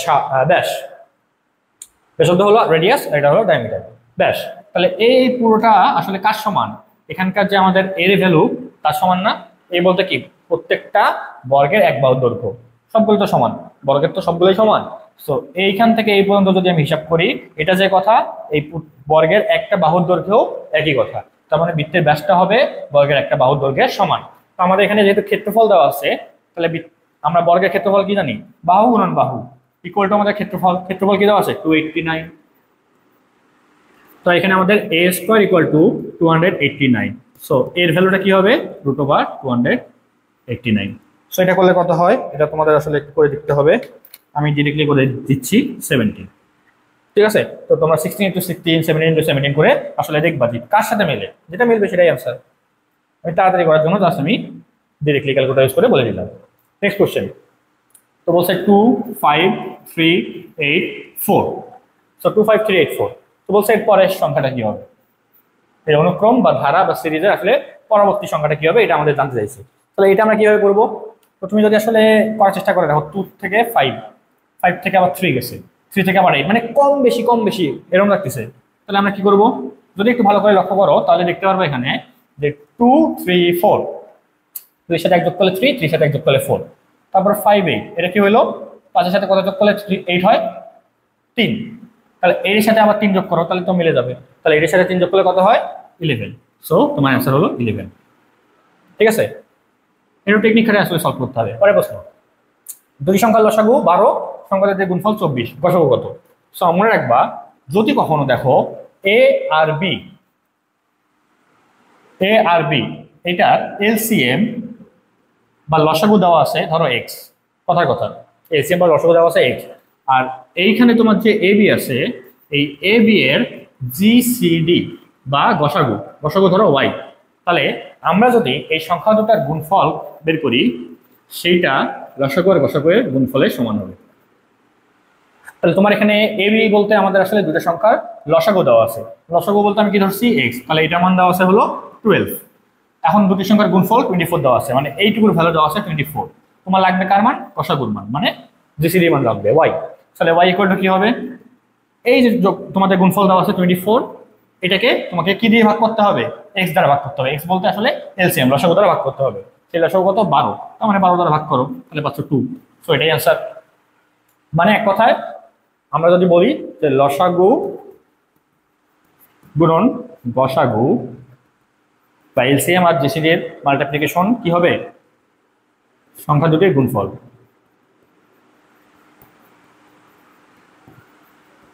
ঠিক আছে, সো এটা জাস্ট জানলেই হয়ে যাচ্ছে। তো লসাগু তোমার জানা আছে, দুটি সংখ্যার গুণফল জানা আছে, গসাগু বের করতে পারবা না, জাস্ট গুণফলকে লসাগু দিয়ে ভাগ করো, হয়ে যাবে। টু। নেক্সট কোশ্চেন বলছে কোন অনুষ্ঠানে উপস্থিত অতিথিগণ একে অপরের সাথে হ্যান্ডশেক করার পর দেখা গেল মোট হ্যান্ডশেক সংখ্যা হলো 105। আচ্ছা, তাহলে কোন অনুষ্ঠানে উপস্থিত অতিথিগণ একে অপরের সাথে হ্যান্ডশেক করলো, মোট হ্যান্ডশেক হইলো 105। এরপর ওই অনুষ্ঠানে আরো কিছু জন মানুষ আসলো, আরো কিছু নতুন অতিথি প্রবেশ করলেন যাদের সংখ্যা পূর্বের উপস্থিত অতিথির সংখ্যা 2/3। 2/3, মনে রাখবা 2/3 মানে 2/3। নতুন অতিথিদের সাথে পূর্বের অবস্থান করা অতিথিগণ হ্যান্ডশেক করলো, মানে আগে যারা ছিল তারা নতুনদের সাথে হ্যান্ডশেক করলো, কিন্তু পূর্বের অতিথিরা নিজেদের মধ্যে এবং নতুন অতিথিরা নিজেদের মধ্যে হ্যান্ডশেক করে না। মানে যারা নতুন আসলো তারা নিজেদের মধ্যে হ্যান্ডশেক করে না, আবার যারা আগে থেকে ছিল তারা নিজেদের মধ্যে হ্যান্ডশেক করে না। শুধু হ্যান্ডশেক করে কে? যারা আগে থেকে ছিল তারা নতুনদের সাথে জাস্ট হ্যান্ডশেক করে। তো আমাদের এটাই বলছে যে নতুন অতিথিগণের প্রবেশ এর পরে কয়টি নতুন হ্যান্ডশেক হয়েছে, মানে আগে তো হ্যান্ডশেক হয়েছে 105টা, এরপরে আরো কয়েকজন আসলো, এরা নিজেদের মধ্যে হ্যান্ডশেক করে না। আবার এখানে যে 105টা হ্যান্ডশেক হইলো তারা নতুন করে কিন্তু আর নিজেদের মধ্যে হ্যান্ডশেক করে না, এরা শুধুমাত্র এদের সাথে হ্যান্ডশেক করে। তো এই যে এদের সাথে হ্যান্ডশেক করলো, এইখানে আসলে কতগুলো হ্যান্ডশেক হইলো সেটা আমাদের চাইছে। ঠিক আছে, তো আমরা কিভাবে করবো? ফার্স্টে তো আগে বের করি যে আমাদের এই যে 105টা যখন হ্যান্ডশেক হইলো, এই 105টা যখন হ্যান্ডশেক হইলো তখন আসলে কতজন মানুষ ছিল এটা তো আগে বের করতে হবে। চলো আগে এটা বের করি। তো যখন 105টা হ্যান্ডশেক হয়েছে তখন আসলে কয়জন ছিল? তো আমাদের হ্যান্ডশেক বের করার আসলে ফর্মুলা কি? ফর্মুলা কিছুই না, মনে করো 1 2 3 4 5। তো এই 5জন আছে, 5জন নিজেদের মধ্যে যদি হ্যান্ডশেক করে, তো হ্যান্ডশেক কিভাবে হয় দেখো, এখানে আমি একটা পিকচার দিছি। একটা হাত আর একটা হাতের সাথে যখন মিলিত হয় তখন তো হ্যান্ডশেক হয়। তো এই হাতটা একজনের, এই হাতটা আর একজনের। সো আমার কাছে 5জন মানুষ আছে বা 5জন মানুষ নিজেদের মধ্যে হ্যান্ডশেক করবে। তাহলে তুমি চিন্তা করো তো, এই 5টা মানুষ থেকে যতভাবে আমি 2টা মানুষ চুজ করতে পারবো ততভাবে হ্যান্ডশেক সম্ভব না। কারণ ধরো আমি 1কে চুজ করলাম, 2কে চুজ করলাম, তাহলে এরা দুজন একসাথে হ্যান্ডশেক করলো। ধরো আমি 2কে চুজ করলাম, 1কে চুজ করলাম, এরা দুজন একসাথে হ্যান্ডশেক করলো। এখন এই দুটো হ্যান্ডশেক কি সেম নাকি আলাদা? এটা কি সেম নাকি আলাদা? অবশ্যই সেম। 1 2 এর সাথে যদি হ্যান্ডশেক করে যে কথা, 2 1 এর সাথে হ্যান্ডশেক করলে একই কথা। তার মানে এখানে আমাদের NCR ইউজ করতে হবে, পারমুটেশন কিন্তু ইউজ করা যাবে না। পারমুটেশন বা পি তখন ইউজ করতে হবে যখন আমাদের পজিশন ম্যাটার করবে। তো এখানে পজিশন ম্যাটার করতেছে না, দেখো 1 2 করলে যে কথা, 2 1 করলে একই কথা, যেখানে আমাদের সেম, তো সেখানে আমাদের NCR ইউজ করতে হয়। তো আমাদের 5জন মানুষ থেকে 2জন মানুষ সিলেক্ট করা যায় 5C2 উপায়। তাহলে এখানে মোট হ্যান্ডশেক হবে 5C2, মানে এটা করলে যত হবে ততই অ্যান্সার। বাট আমাদের তো আসলে 5জন বলেনি, আমাদের আসলে কতজন আছে সেটা তো বের করতে হবে। তো আমরা মনে করি যে আমাদের মানুষ আছে কতজন? পূর্বে মানুষ ছিল n জন, তাহলে 105টা যে হ্যান্ডশেক হয়েছে n জন যদি প্রত্যেকের সাথে হ্যান্ডশেক করে তাহলে NC2টা হ্যান্ডশেক হবে। এর মান তো জানি না, ওটাই বের করবো। তাহলে এটার মানটা, হ্যান্ডশেকের মানটা তো দেওয়া আছে 105, তো লিখে দেবো 105। এখন তো সেটা কাজ করবো, এটার যে ফর্মুলা আছে NCR এর যে formula, normal formula, n factorial divided by n - 2 factorial into 2 factorial equal to কি 105। আসো কাজ করি, n ফ্যাক্টোরিয়ালকে আমরা লিখতে পারি n × n - 1 n - 2, এখানে ফ্যাক্টোরিয়াল দিয়ে দিলাম। আর এখানে আমাদের আছে কি n - 2 ফ্যাক্টোরিয়াল ইন্টু 2 ফ্যাক্টোরিয়াল মানে 2 ইকুয়াল টু 105। এই দেখো n - 2 n - 2 কাটা, তাহলে থাকতেছে কি, এখানে লিখি, থাকতেছে কি n × n - 1 ইকুয়াল টু, এই দুটো অবশ্যই মাল্টিপ্লাই করে দাও তো, 105 তার সাথে 2 দ্বারা গুণ করো, তাহলে আসবে হলো 210। তাহলে এখানে যদি ক্যালকুলেশন করি n × n × n - 1 না লিখে একবারে গুণ করে দাও, n²। আচ্ছা এটা কাজ করো, এটা একটা ভালো একটা বুদ্ধি, সেটা হলো n into n minus one equal to যে 210 আসছে, এই জিনিসটা যে আসছে তুমি এখানে n এর মান বসায় বসায় দেখো যে আসলে কি কি গুণ করলে। দেখো n যে সংখ্যা n মাইনাস ওয়ান তার আগের সংখ্যা, মানে পরপর দুটো সংখ্যার গুণফল 210 কখন আসে এটা দেখো। সো ধরো আমি 12 গুণন 13 করলাম, এটা আসলে 156, তার মানে মেলে না, তোমাকে এটা করে করে দেখতে হবে। তাহলে 14 গুণন 15 করলে আসে 210, তাহলে 14 গুণন 15 করলে আসে হলো 210। এখন n এর মান কি 14 হবে?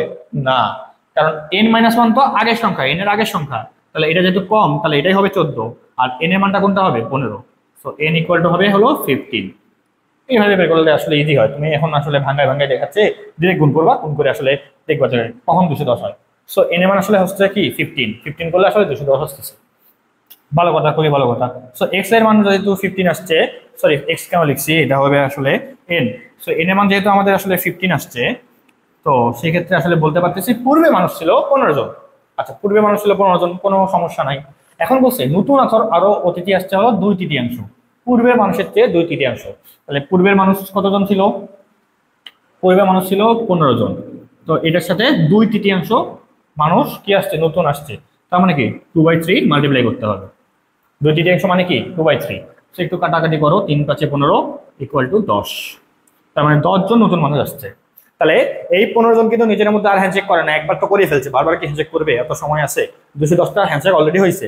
আর এই যে নতুন 10 জন আসছে এরা মনে হয় পরিচিত, তাই এদের হ্যান্ডশেক করা লাগে না। সো এরা এসে কারোর সাথে হ্যান্ডশেক, মানে এদের সাথে হ্যান্ডশেক করেনি। তাহলে 15 জন 15 জনের সাথে হ্যান্ডশেক করেনি, 10 জন 10 জনের সাথে হ্যান্ডশেক করেনি, কিন্তু এই 15 জন পূর্বে 15 জন নতুন 10 জনের সাথে কিন্তু হ্যান্ডশেক করছে। তাহলে কতগুলো হ্যান্ডশেক হয়? এটা খুবই সোজা, আমরা পাইথনেটি পিছনের প্রিন্সিপাল ইউজ করবো, এখানে এনসিআর এনপিআর কিছু ইউজ করতে হবে না। তুমি দেখো হ্যান্ডশেক করতে দুইটা হাত লাগে, তাই আমি দুটা ঘর করছি। এখন এখানে আমাদের 15 জন আছে, তাই না? এখানে আছে কতজন? 15 জন।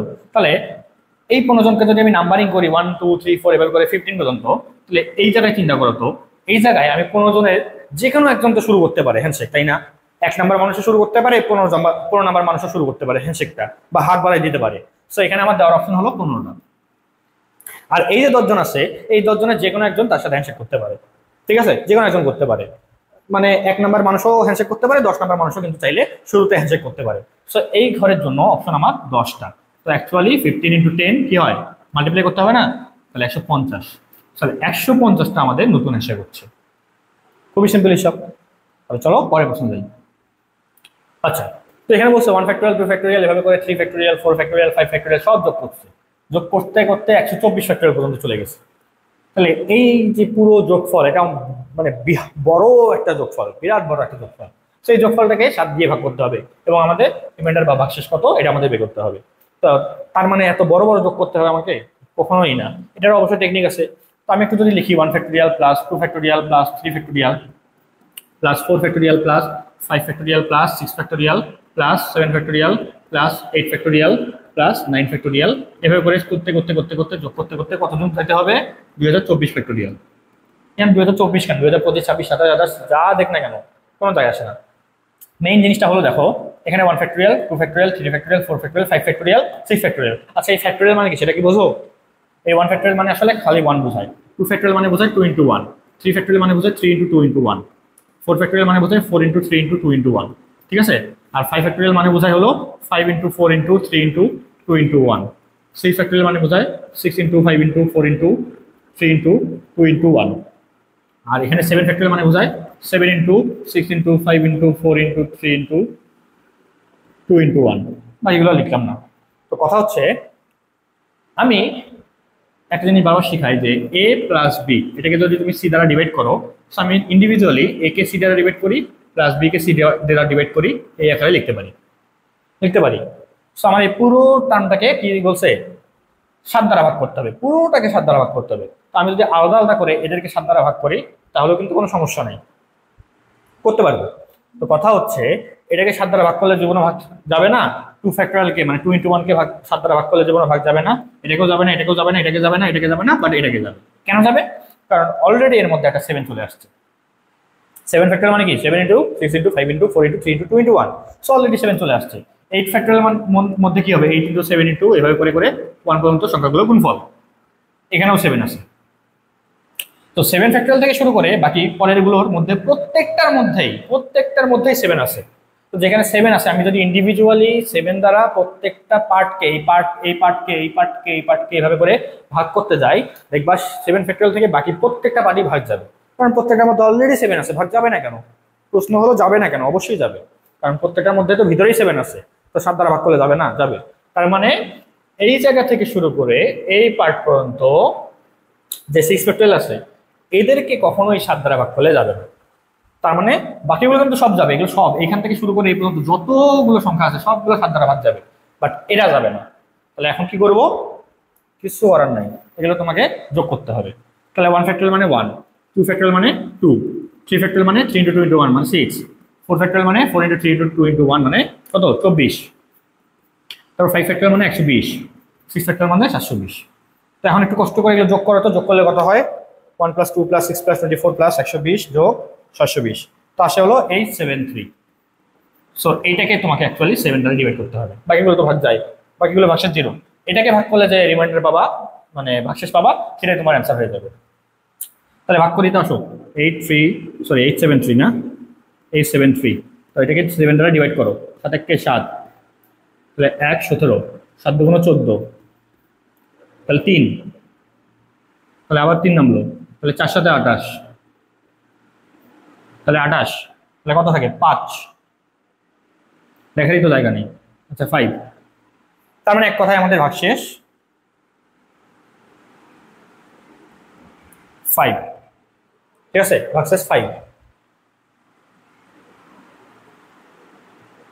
তাহলে পরের প্রশ্ন আসো। পরের প্রশ্নে কি বলছে? একটা বাক্সে 1 থেকে 100 সংখ্যাগুলো দ্বারা চিহ্নিত অসীম সংখ্যক বল আছে। তো এখানে জাস্ট আমি এই জিনিসটা বোঝানোর জন্য একটা বাক্সের মধ্যে নাম্বারিং করা আছে, জাস্ট এটা বোঝানোর জন্য এই পিকচারটা দিছি। বাট অ্যাকচুয়ালি 1 থেকে 100 পর্যন্ত অনেকগুলো অসীম সংখ্যক বল, মানে কি অনেকগুলো, মানে যেটা তুমি গুণে জীবনে শেষ করতে পারবে না।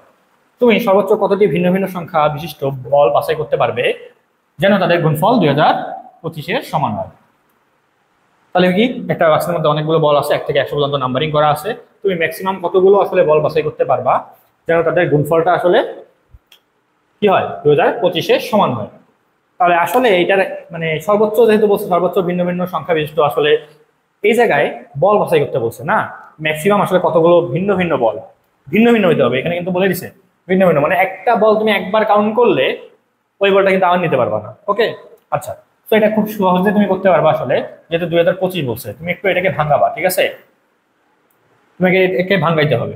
তুমি যদি 3 দ্বারা ডিভাইড করো, ভাগ করো, তাহলে কত আসবে? একবারে করি, 2025 / 3, তাহলে আসবে 675।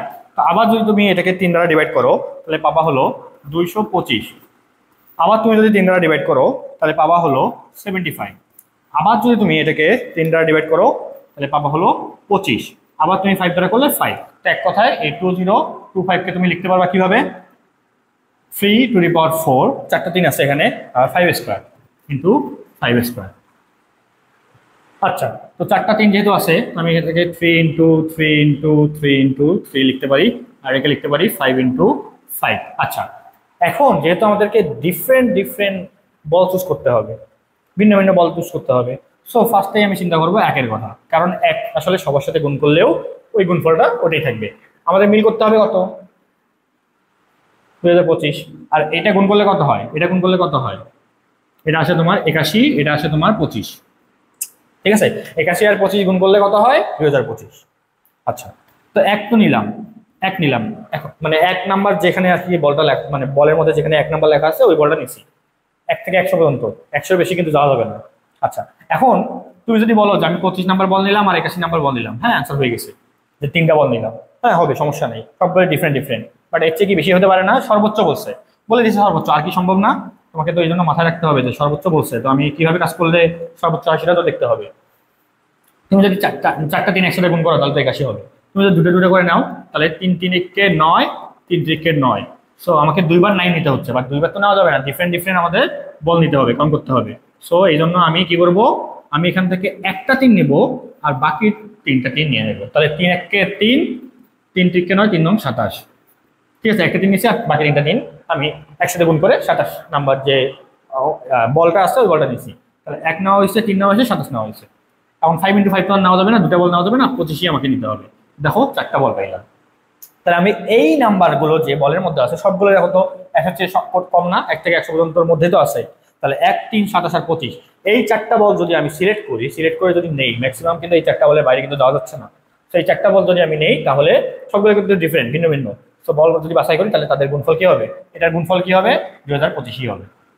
দেখাই যাচ্ছে 27 3 গুণ করলে 81, 81 আর 25 গুণ করলে 2025 আসে। তো আমার অ্যান্সার কি হচ্ছে? অ্যান্সার হলো 4টা বল। কয়টা বল? 4টি। চলো পরের প্রশ্ন যাই। সো পরের প্রশ্ন কি বলছে?